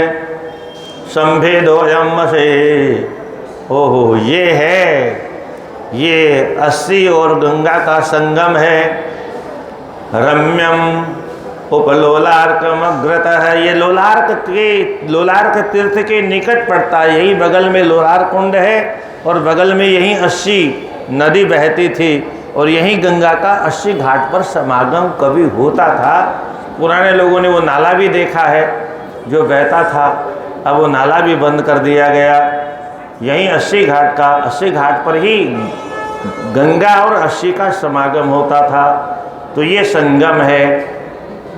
और उपश्री केशव पद वर्णेशा, और फिर आगे बढ़ करके वहाँ पहुँच गए। कहाँ? जहाँ वरुणा थी, जहाँ पर भगवान स्वयं केशव ने, नारायण ने अपनी मूर्ति की स्थापना की थी, और उसका दर्शन कर रही है। और फिर कहती है ये वह काशी है जिसकी देवता भी दर्शन करने के लिए प्रार्थना करते हैं। स्वर्गे पार्षद संस्पर्शा शेषा स्वर्ग तरंगिणी।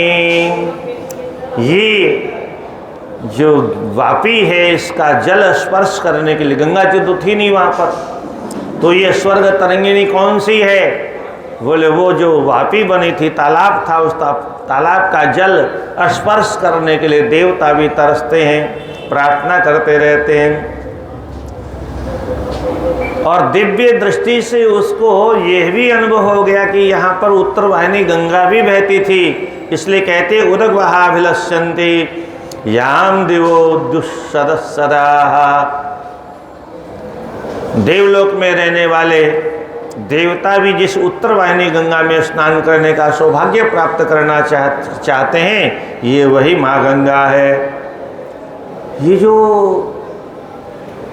दिव्य दृष्टि जब प्राप्त हो जाती है, तब जन्म जन्मांतरों के चित्रों का दर्शन होता है। आप कहते हो ये तो असंभव है, तो मैं आपको एक आपके ही जीवन की घटनाओं से सिद्ध करके बताता हूँ। हम जब सो जाते हैं तो सपना कौन देखता है? हम तो सो जाते हैं आराम से, तो कोई सपना देख रहा है ना, वो सपना सुबह याद रहता है ना, उसको सुनाते हैं ना, कोई आवाज़ दे तो उनको नहीं सुनती, पर सपने में क्या क्या हुआ सब दिखाई देता। और कभी कभी सपने में अधिकतर तो वो आता है जो हमने कल्पना की अथवा हमने सुना देखा, वो दिखाई देता है। पर कभी कभी ऐसे ऐसे स्वप्न आते हैं जिनको हमने कभी स्वप्न में देखा नहीं, स्वप्न में किसी से सुना नहीं, ऐसे ऐसे दृश्य दिखाई देते हैं। वो कौन से दृश्य होते हैं? वो जन्म जन्मांतरों में कभी देखे थे। क्या? जन्म जन्मांतरों में, पता नहीं किस जन्म में हमने वो दृश्य कभी देखा था, और वो सूक्ष्म उसका अंश हमारे भीतर विद्यमान था। आज वो स्वप्न में हमें दिखाई देगा। जो नहीं देखा नहीं सुना, जो मनहु न समान, सो सब अद्भुत देखे हो वर्णि कवन विधि जाए। तो ये सब आज भी हम, और कुछ लोग कहते हैं बिना स्त्री पुरुषों की सृष्टि कहाँ होती है? अरे सिनेमा में क्या होता है? 3 घंटे में बेटा पैदा भी होता है, बड़ा भी हो जाता है, बच्चे भी हो जाते हैं, बच्चा पेट में दिखाई भी देने लगता है, बच्चा होता हुआ रोता हुआ, और फिर उसका विवाह भी हो जाता है, फिर बच्चे भी फैल जाते। क्या है ये सब? 3 घंटे में सारा खेल हो गया, सारा मकान दुकान कल कारखाने बन गए, लखपति करोड़पति अरबपति हो गया। कैसे हो गया? यही तो है उस परमात्मा की सृष्टि, उस परमात्मा की माया अद्भुत है। उस परमात्मा का बनाया हुआ एक खोपड़ा मशीन बना करके मशीनों की कला से ऐसा दिखा देता है। तो परमात्मा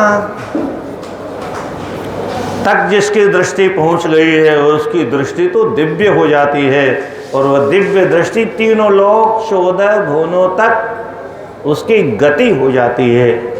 इसलिए पुराने लोग भविष्य की, भूत की सब बातें बता देते थे। क्या? भूत भविष्य वर्तमान कैसे बताते थे? अब आप कहो कि आज क्या हुआ? आज भी तो ब्राह्मण हैं, आज ये हुआ। आज के ब्राह्मणों को भी हमारी विद्या पढ़ने को नहीं मिल रही। ये जो मैकाले शिक्षा डाल गया हमारी खोपड़ी में, दुर्भाग्य से नेहरू ने उसी को रख लिया और वही पढ़ाई जा रही है। ये तो थोड़ा बहुत पूजा पाठ करना सीख के बेचारे अपना काम चलाते हैं, बाकी वो ज्ञान कहाँ से आएगा? आज भी गुरुकुलों में वो ज्ञान अगर पर्याप्त रूप से मिलने लगे तो धीरे धीरे दोबारा हम कुछ लोग कहते हैं अंग्रेज हमको विज्ञान दे गए। अरे अंग्रेजों के पास विज्ञान होता तो यहाँ आने से पहले भी कुछ किया होता। यहाँ आने के बाद में यहाँ से लेके गए, हमारे शास्त्रों से लेके गए। मैंने एक दिन शायद, अच्छा आगे आएगा, सूर्य की रोशनी से रसोई बनाई, क्या सौर ऊर्जा से रसोई बनाई, इसमें लिखा हुआ है सृष्टि के आदिकाल में। देवदास के प्रसंग में सूर्य की रोशनी से, अर्थात ये बहुत पुराना विज्ञान हमारे यहाँ सभी प्रकार का था। तो अलक्ष्म्या मोक्ष लक्ष्म्यार्य और अलक्ष्या मोक्ष लक्ष्मीर्या वेदांते परिपठ्यते, जो दिखाई तो नहीं देती पर मोक्ष रूपी लक्ष्मी का काशी में वास है। विमुक्त विमुक्त शताम शेषा, श्रीमती मणिकर्णिका। ये श्रीमती मणिकर्णिका है, वो देवी कह रही है।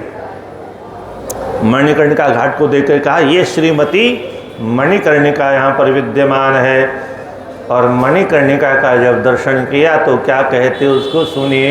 मरणं मंगलम यत्र सफलम यत्र जीवनम स्वर्गस्तृणायते यत्र शेषा श्री मणिकर्णिका। मरना कहीं मंगल नहीं होता है, क्या मरना कहीं पर भी मंगल नहीं माना जाता है, अमंगल माना जाता है। मरना तो बहुत दूर की बात, कोई मरने की बात करे तो लोग हाथ रख देते हैं मुंह पर, शुभ शुभ बोल, अशुभ मत बोल। मरने की बात बोलना भी अशुभ है तो मंगल कैसे हो जाएगा। पर काशी में मरना भी मंगल माना गया है। क्योंकि मंगल क्यों है? क्योंकि यहाँ मरने वाले की मुक्ति निश्चित है। बिना कोई पुण्य की पूंजी साथ में लिए भी यहाँ मरने के बाद मुक्ति निश्चित है। इसलिए मरणम मंगलम यत्र, मरना यहाँ का मंगल माना जाता है। मंगल क्या है? मंगल भवन अमंगल हारी, द्रवहु सुदशरथ अजिर विहारी। मंगल भगवान का नाम है, तो यहाँ मंगल मोक्ष को कहा गया। तो स्वर्गस्तृणायते यत्र, ये काशी में रहने वालों के लिए स्वर्ग तिनका है। तिनका होगा जिसके लिए मूल्य होगा स्वर्ग का। आज की तो हिंदुओं की बुद्धि खराब हो गई है खटाखट के चक्कर में, है? किसी विदेशियों को भी वोट दे सकते हैं, पर शास्त्रों को जो जानते हैं वो लोभ किसी को दे और लोभ को, है? गुजरात में भी लोगों ने लोभ बांटा था। पीछे गुजरात का चुनाव हुआ ना, वहाँ खूब रेवड़ियाँ बांटने का प्रयास किया और लिख के भी दिया कि भाजपा जा रही है, लिख के दिया कुंजड़े लाल ने, क्या। पर गुजरातियों को मोदी की महिमा का ज्ञान जब से वो मुख्यमंत्री थे तब से है, और इसलिए वहाँ के लोगों ने दगा नहीं किया। और इस बार भी पूरी की पूरी एक सीट किसी तरह से रह गई, बाकी सारी, नहीं तो नाक कट जाता। इस बार सत्ता में नहीं आते मोदी, और मोदी जी सत्ता में नहीं आते तो फिर कितना तांडव होता। योगी जी अगर जिस दिन यूपी से बाहर चले गए, ओबीसी ने तो कह ही दिया योगी जब मठ में चला जाएगा तो तुम्हारा क्या होगा, है? मोदी जब पहाड़ों में चला जाएगा तो तुम्हारा क्या होगा। ये तो मन में ठान बैठे हैं कि हमको क्या करना है, पर हिंदुओं को वो कल नहीं है। वो सत्ता के लोक में गठजोड़ बनाते हैं।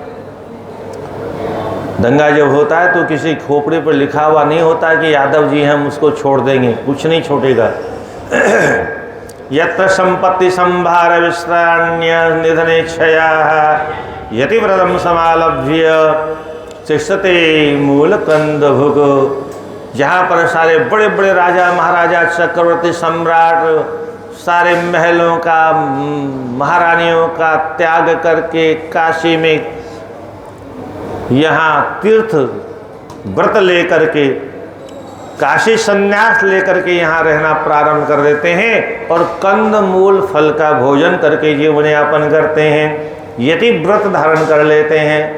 यतन त्रिमार्ग गंगा मार्ग माणोमृतान हरः, जहाँ त्रिमार्ग गंगा स्वर्ग में बहने वाली और पाताल में बहने वाली और पृथ्वी में रहने वाली तीनों प्रकार की गंगा जहाँ विद्यमान है।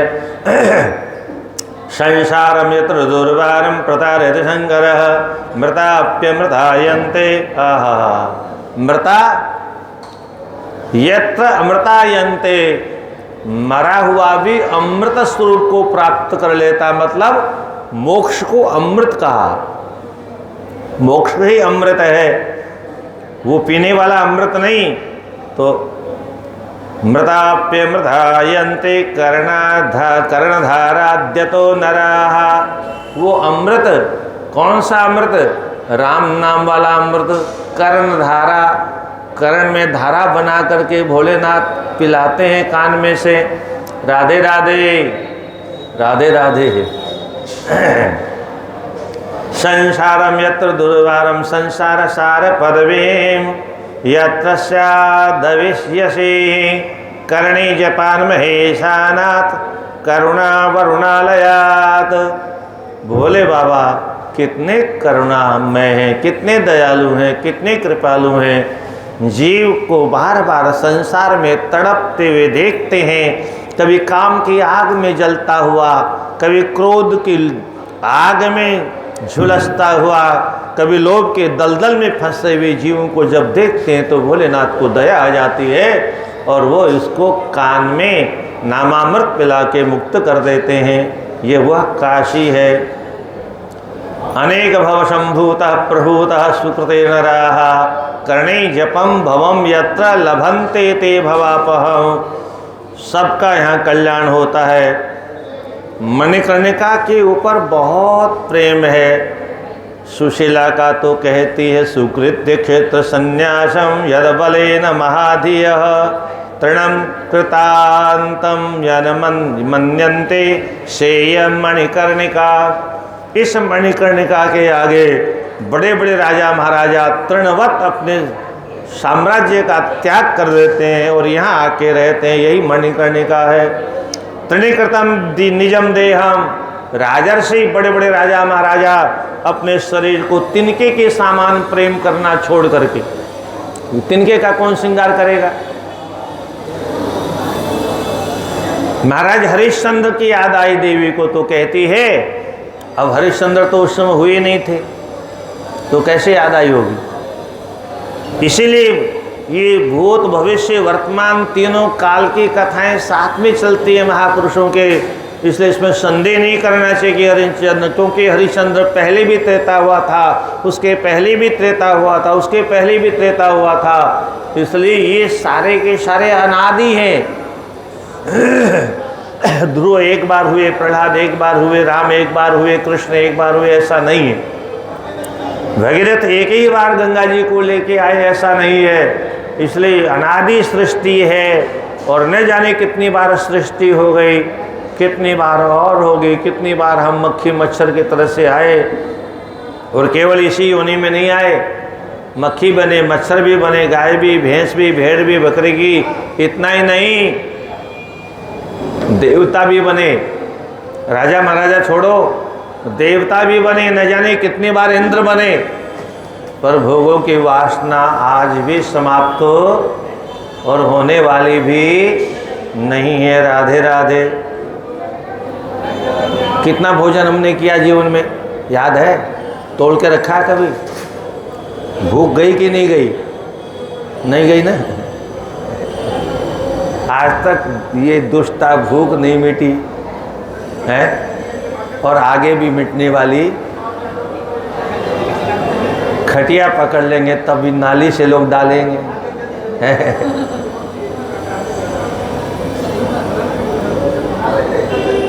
यही है इस जन्म की जो संस्कार हम लेके जाएंगे, अगला जन्म फिर उसी क्रम से होगा। मरते समय जिसको याद करके मरेंगे उसी की ओर जन्म हमारा हो जाएगा। इसलिए पहले से ऐसा अभ्यास करना चाहिए, किसी की याद ही नहीं करो। देखो ना, ये इन्होंने उस विद्याधर को याद किया, देवी जी तो राजकुमारी बन गई। विद्याधर इसकी याद में मर गया तो फिर दोबारा विवाह करना पड़ा। किसी को भी कर्म बंधन छोड़ते नहीं है। तो हरिश्चंद्र को याद करते हुए कहती है, त्रिकृत्यम निजम देहम यत्र राजर्षि सत्तमः। राजाओं में श्रेष्ठ महाराज हरिश्चंद्र अपने शरीर को तिनके की तरह से उसका लोभ छोड़ करके यहीं बिके थे। इसी मणिकर्णिका पर हरिश्चंद्र सपत्नी को विकृणाद भूरियम भिषाहा, यहीं पर बिके थे, वही नगरी है। हरिश्चंद्र की बात याद आ गई तो एक श्लोक सुना देता हूँ। देवी भागवत में बहुत प्यारा श्लोक आया। जिस समय ब्राह्मण बार बार कहता था, लाओ मेरी दक्षिणा दो, मेरी दक्षिणा दो, नहीं श्राप दे दूंगा, राधे राधे राधे राधे। तो पत्नी ने रोते हुए कहा, स्वामी आप ऐसा करो, मेरे को बेच दो। हरिश्चंद्र ने कहा, क्या कह रही हो? एक क्षत्रिय और अपनी धर्म पत्नी को बेच देगा, ये कैसे हो सकता है? असंभव। बोले स्वामी ब्राह्मण आपको श्राप दे देंगे। बोले भले ही सब कुछ नष्ट हो जाए पर ये काम मैं कर नहीं सकता। खैर अंत तो गत्वा बेचने का निर्णय किया। ब्राह्मण ने खरीद लिया और चुटिया पकड़ ली उसने। देव भागवत ने जो कथा है, चुटिया पकड़ के घसीटा। छोटा सा बालक रो रहा था, माँ रोटी, माँ रोटी। उसको क्या मालूम क्या हो रहा। पिताजी रोटी, वहाँ रोटी का तो प्रश्न क्या है, यहाँ तो जीवन मरण का प्रश्न था। जो रोटी रोटी चिल्लाया तो माँ की ममता, माँ होती है, उस ममता से उसका हृदय भर आया और अपने खरीदने वाले स्वामी से कहती, स्वामी, अभी तक तो हरिश्चंद्र स्वामी थे, अब खरीद दिया तो स्वामी मेरी एक प्रार्थना है। मेरा पुत्र छोटा है और माँ की ममता पुत्र में रहती है। आप मुझे खरीद के ले जा रहे हो, मैं आपकी सेविका हूँ, पर अगर मेरी ममता पुत्र में रहेगी तो मेरा ध्यान इधर आ जाएगा और मैं आपकी पूरी सेवा नहीं कर पाऊंगी मनपूर्वक, तो मुझे पाप लगेगा, मुझे नरक में जाना पड़ेगा। इसलिए आप इसको भी खरीद लो। तो नाटक था, सब खरीद लिया, दोनों की चुटिया बांध दी। जब एक और बात याद आ गई। तारा कहती है, स्वामी एक क्षण मुझे समय दो, मैं अपने पति की चरणों की धूली माथे पर लगा लूं। कैसी संस्कृति थी हमारे देश की, इसलिए सुना रहा हूं यह प्रसंग में आपको। कैसे संस्कार थे हमारे देश में। जिस पति ने बेच दिया, क्या उस पति की चरणों की धूली की अंतिम इच्छा ब्राह्मण ने छोड़ दिया। पति की चरणों में बैठ के धूली माथे पर लगाती है, परिक्रमा करती है और परिक्रमा करने के बाद प्रार्थना करती है, यदि दत्तम यदि होता ब्राह्मणास्तर्पिता यदि तेन पुण्यन में भरता हरिश्चंद्रो भविष्यति। हे भगवान, अगर मैंने जीवन भर दीन दुखियों को, ब्राह्मणों को पर्याप्त दान दिया है, अगर मैंने यज्ञों के द्वारा यज्ञ स्वरूप परमात्मा भगवान नारायण को प्रसन्न किया है, अगर मैंने ब्राह्मणों को भोजन के द्वारा तृप्त किया है, तेन पुण्यन में, उस पुण्य के बल पर मैं आपसे प्रार्थना करती हूँ अगले जन्म में महाराज हरिश्चंद्र ही मेरे पति के रूप में मुझे प्राप्त हो। जिस पति ने बेच दिया, उस पति के प्रति ऐसा भाव, ऐसी श्रद्धा, ऐसा विश्वास, ये हमारी सनातन संस्कृति में संभव है, अन्यत्र यह संभव नहीं। और वही विदेशी संस्कृति बेकाली की शिक्षा के माध्यम से, टीवी के माध्यम से, मोबाइल के माध्यम से, सिनेमा के माध्यम से आज के नवयुवकों में, छोटे छोटे बच्चों में परोसी जा रही है। और उसी की वजह से रात को विवाह होता है, सुबह तलाक हो जाता है।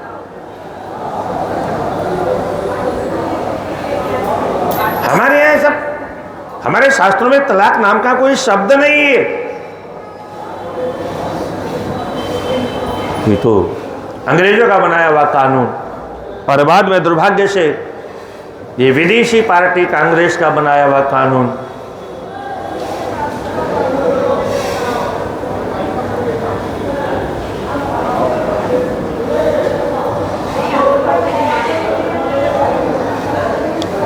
हरिश्चंद्र को याद करते, ऐसे हरिश्चंद्र यहाँ भी कहे थे, अभिलषन्ते यत्रत्यमपि वैकुंठवासिनः। क्या बात, वैकुंठ में रहने वाले लोग भी यहाँ आकर के रहना चाहते हैं। तल्प शेषा श्री मणिकर्णिका, ये वही मणिकर्णिका है जहाँ वैकुंठ में रहने वाले वैकुंठवासी भी यहाँ पर रहने के लिए तरसते हैं, पर उनको वो सौभाग्य नहीं मिलता। अनेक जन्म कैसे मिलता है मणिकर्णिका में निवास? तो अनेक जन्म जनित कर्म सूत्र नियंत्रितम, कर्म सूत्र नियंत्रणम उन्मुच्य यत्र मुक्ता स्युः सैषा स्त्री मणिकर्णिका। सा ऐसा मणिकर्णिका, यह वह मणिकर्णिका है जहाँ पर जन्म जन्मांतरों के पुण्यों के बल पर जीव को आने का अवसर उपलब्ध होता है। सत्यलोके भी लोका ते अर्थयन्ति निरंतरम। सत्यलोक अर्थात ब्रह्मा जी के लोक में रहने वाले भी निरंतर इस मणिकर्णिका का चिंतन करते रहते हैं। याम अहो दीर्घ निद्राए संयम श्री मणिकर्णिका, ये वही मणिकर्णिका तीर्थ है। अयम ही शकुल स्तंभो यत्र श्री काल भैरव क्षत्र पापकृत शास्ति दर्शन त्रिभ्रयातना। और फिर पहुंच गई मणिकर्णिका से दर्शन करते हुए, उसी चित्रपट में दर्शन करें पूरी काशी का।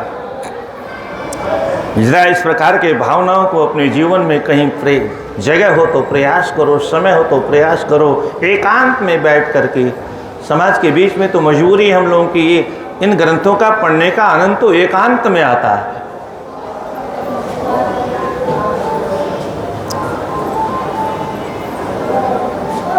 अयभीष कुल स्तंभो, ये काशी कुल के स्तंभ हैं। यत्र श्री काल भैरव, जहाँ काल भैरव महाराज विद्यमान है। क्षेत्र पाप कृतम शास्ति, क्या करते हैं? फिर यहाँ लिखते हैं क्षेत्र पाप कृतम शास्ति। इस काशी क्षेत्र में जो पाप करते हैं उनका शासन करने का अधिकार इनका है, यमराज को नहीं। दंड देने का अधिकार किसी को है काशी क्षेत्र में? तो काल भैरव को भगवान ने बैठा रखा, डंडा हाथ में लेकर के ठोकते रहो उन लोगों को जो काशी में पाप करते हैं। क्षेत्र पाप कृत शास्ति दर्शन तीव्र यातनाम, क्या लिखा है? तीव्र यातनाम दर्शयन। तीव्र यातना का अर्थ क्या है? पहले आपने सुना होगा, नरक में भी जो यातना दी जाती है उससे भी भयंकर यातना काशी में पाप करने वालों को उपलब्ध होती। अन्यत्र भी तस्पापम, अन्यत्र किया हुआ पाप काशी में आकर के नष्ट हो जाता है। काश्याम कृतानाम पापानाम दारुणयन्तु यातना, काशी में किए हुए पाप की भयंकर यातना देने के लिए काल भैरव यहाँ बैठे हैं। जय हो काल भैरव महाराज। और ये है कपाल मोचन। काल भैरव से कपाल मोचन तीर्थ पर पहुँच गई। उसी चित्र में पहुँचते हुए कहती है, हो ये काल भैरव जहाँ पर इनका ब्रह्म हत्या का लगा हुआ कपाल था, यहीं पर वह मुक्ति को प्राप्त हुए थे। कपाल मोचनम तीर्थम एतद्यपि पावनम, यह भी अद्भुत पावन क्षेत्र है। कपालम पतति यत्र विधे भैरव पाणितः, विधाता का जो मस्तिष्क काटा था नाखून के द्वारा, वो ब्रह्महत्या के रूप में चिपक गया था, काशी में प्रवेश करते ही वो गिर गया। वह कपाल मोचन तीर्थ ये है। ऋणत्रया विमुच्यन्ते, आहा क्या महिमा है कपाल मोचन तीर्थ की। बोलो, देव पितृ ऋण, ऋषि ऋण और देव ऋण, ये प्रत्येक प्राणी के ऊपर 3 प्रकार की ऋण है। माता पिता ने हमको जन्म दिया, बड़ा किया, हमारा भी कर्तव्य है एक तर्पण करने वाला, एक पिंडदान करने वाला। हम भी ऐसा योग्य संतान उत्पन्न करें तो पितृ से मुक्त हो जाएं। पर एक ही नहीं हो, एक करेंगे वो धुंधकारी निकल आएगा तो फिर क्या करोगे, वो तर्पण करेगा ही नहीं पट्टा क्या है। इसलिए एष्टव्या बहुआ पुत्राः, पर हिंदुओं की बुद्धि खराब हो गई, हमारा कहना मानने वाले नहीं है। हाँ, बहुत से लोग अक्सर तो ऐसा ही होता है ना, संतान जब नहीं होती तो लोग प्रार्थना करते हैं भगवान एक तो दे दो। किस लिए? बोले आग लगाने वाला। एक तो दे दो, किस लिए? बोलो कपाल क्रिया करने वाला। इसीलिए मांगते हैं। अब वो नालायक जो है पता नहीं कब मरेंगे, कब कपाल क्रिया का नंबर आएगा, तो जीते जी बाँस ले आता है। बोले तुम ही तो कहते थे कपाल क्रिया करने वाला चाहिए, लो आओ, तो रोज बाँस मारता है। जीते जी जो बाँस मारे, समझ लेना इसी कल्पना के आधार पर, इसी आकांक्षा के लिए हमने संतान की कल्पना की थी। हमने ये कल्पना नहीं की थी एक तो ऐसा दे दो जो ध्रुव बन जाए, एक तो ऐसा दे दो जो प्रहलाद बन जाए, एक तो ऐसा दे दो जो शिवाजी बन जाए, एक तो ऐसा दे दो जो महाराणा प्रताप बन जाए, एक तो ऐसी कन्या दे दो जो महारानी लक्ष्मीबाई बन जाए। ऐसा हम प्रार्थना नहीं करते।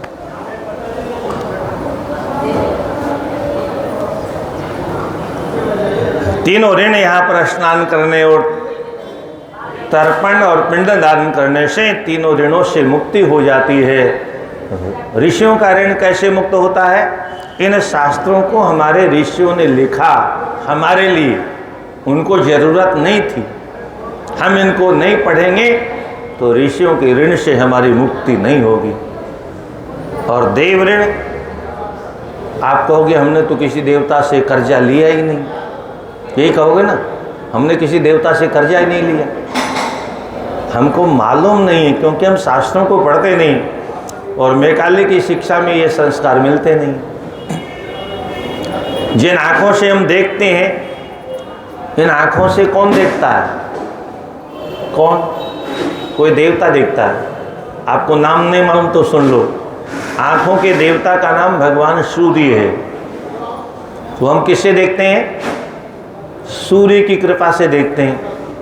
आप कहोगे हम तो आंखों से देखते हैं, तो आंख तो रात में भी रहती होगी ना, कि रात में फूट जाती है, सुबह फिर ताज़ा बन जाती है। क्या है? रात में फूटती तो नहीं है ना, रात में भी आंखें रहती है, तो रात में दिखता है क्या? दिखता है? क्यों नहीं दिखता? क्योंकि सूर्य भगवान जो आंखों का देवता था वो छिप गया। सूर्य के उधर जाते कुछ नहीं। अब तो अरे कोई टॉर्च देना रे, कोई दिया दिखाना रे, हैं? सूर्य के अस्त होते ही व्यक्ति अंधा हो जाता है। इसलिए सिद्ध होता है कि सूर्य की कृपा से हम देखते हैं, अश्विनी कुमारों की कृपा से हम पहचानते वस्तुओं को, और वरुण देवता की कृपा से स्वाद लेते हैं। जीव में वरुण देवता का निवास है, तालु में अग्नि देवता का निवास है, जहाँ ध्वनि का उच्चारण जहाँ से होता है, हाथों के देवता इंद्र हैं, पैरों के देवता भगवान विष्णु हैं, मन के देवता चंद्रमा है, बुद्धि के देवता ब्रह्मा हैं, अहंकार के देवता रुद्र हैं, चित्त के देवता भगवान वासुदेव हैं। प्रत्येक अंगों के देवता हैं और ये प्रत्येक अंगों में रहने वाले तत्त देवता अपने अपने अंगों से काम करवाते हैं। और जिस दिन जिस अंग का देवता नाराज हो जाएगा वही अंग साफ हो जाएगा। हाँ, इसलिए देवताओं का ऋण है। वायु से हम श्वास लेते हैं, अग्नि से हम रोटी सेक के खाते हैं, जल से हम प्यास मिटाते हैं। ये सारे देवता हैं, इनका ऋण चुकता करने के लिए हवन की पद्धति बनाई गई। पर वो शुद्ध गाय के घी से ही होना चाहिए, अन्यथा नहीं होना चाहिए, उसका फल राक्षस ले जाएंगे। फिर प्रणक्षम परम ब्रह्म यत्र नित्यम प्रकाशते स पंचायतनोपेतः ओंकारेशो अयम अद्भुत। ये ओंकारेश्वर भगवान है, ये साक्षात प्रणव की विग्रह हैं, परब्रह्म हैं। और अश्व उष्मकारस्य नादो बिंदुश्च पंचमो पंचात्मकम परम ब्रह्म यत्र नित्यम प्रकाश्यते। अकार उकार मकार, ये ऊ में 3 मात्राएं हैं। ऊ में अ उ म, अ उ को गुण हो गया क्या? हाँ, ये तो व्याकरण का खेल है। और मकार ये बिंदु है, यही नाद है। तो ये इस प्रकार से ये जो 5 अक्षर इससे तैयार होते हैं, ये पंचात्मकम परब्रह्म, ये ओम पंचात्मकम पंच मात्राओं वाला परब्रह्म है। ये यहाँ पर ओंकारेश्वर रूप में विराजमान है। ऐसा मत्स्योदरी, मत्स्योदरी तीर्थ भी है यहाँ पर। रम्या यस्ना तो मानवोत्तम, उत्तम उत्तम मानव यहाँ स्नान करते हैं। और यहाँ स्नान करने वाला मत्स्योदरी में आने स्नान करके माँ के उदर में आने का दुर्भाग्य नहीं उपलब्ध होता। और ये त्रिलोचनोयम भगवान कुरिया देव त्रिलोचनम, ये त्रिलोचन भगवान हैं जो जगत के नेत्रों को खोलने वाले। निज भक्तम कृपा युक्तस त्वपि देशांतर स्थितम, कहीं पर भी भगवान रहे पर अपने नेत्रों से अपने भक्तों पर कृपा की दृष्टि हमेशा करते रहते हैं। और किस प्रकार से अभी तमाम चर्चा है। अब ये चर्चा आगे हम 4 बजे प्रारंभ करेंगे और उसके बाद संभव हुआ तो अगले अध्याय में भी प्रवेश करेंगे, जहाँ पर चित्र टूट जाता है। क्या? जिस चित्र को देख रही है वो देखते देखते अचानक विभल हो जाते, भाव विभल हो जाते, प्रेमातिरेक में डूब जाती है और उस अवस्था में बेहोशी आती और चित्र गिर पड़ता है। और फिर क्या होता है, कैसे दोबारा होश आता है। और उसके बाद सखियाँ पूछती क्या हुआ, क्या हुआ, कैसे हुआ। तब वो सारी घटना बताती इस की वजह से ऐसा हुआ। तब फिर सब सखियों को काशी की दर्शन करने की उत्कंठा उत्पन्न हो जाती है।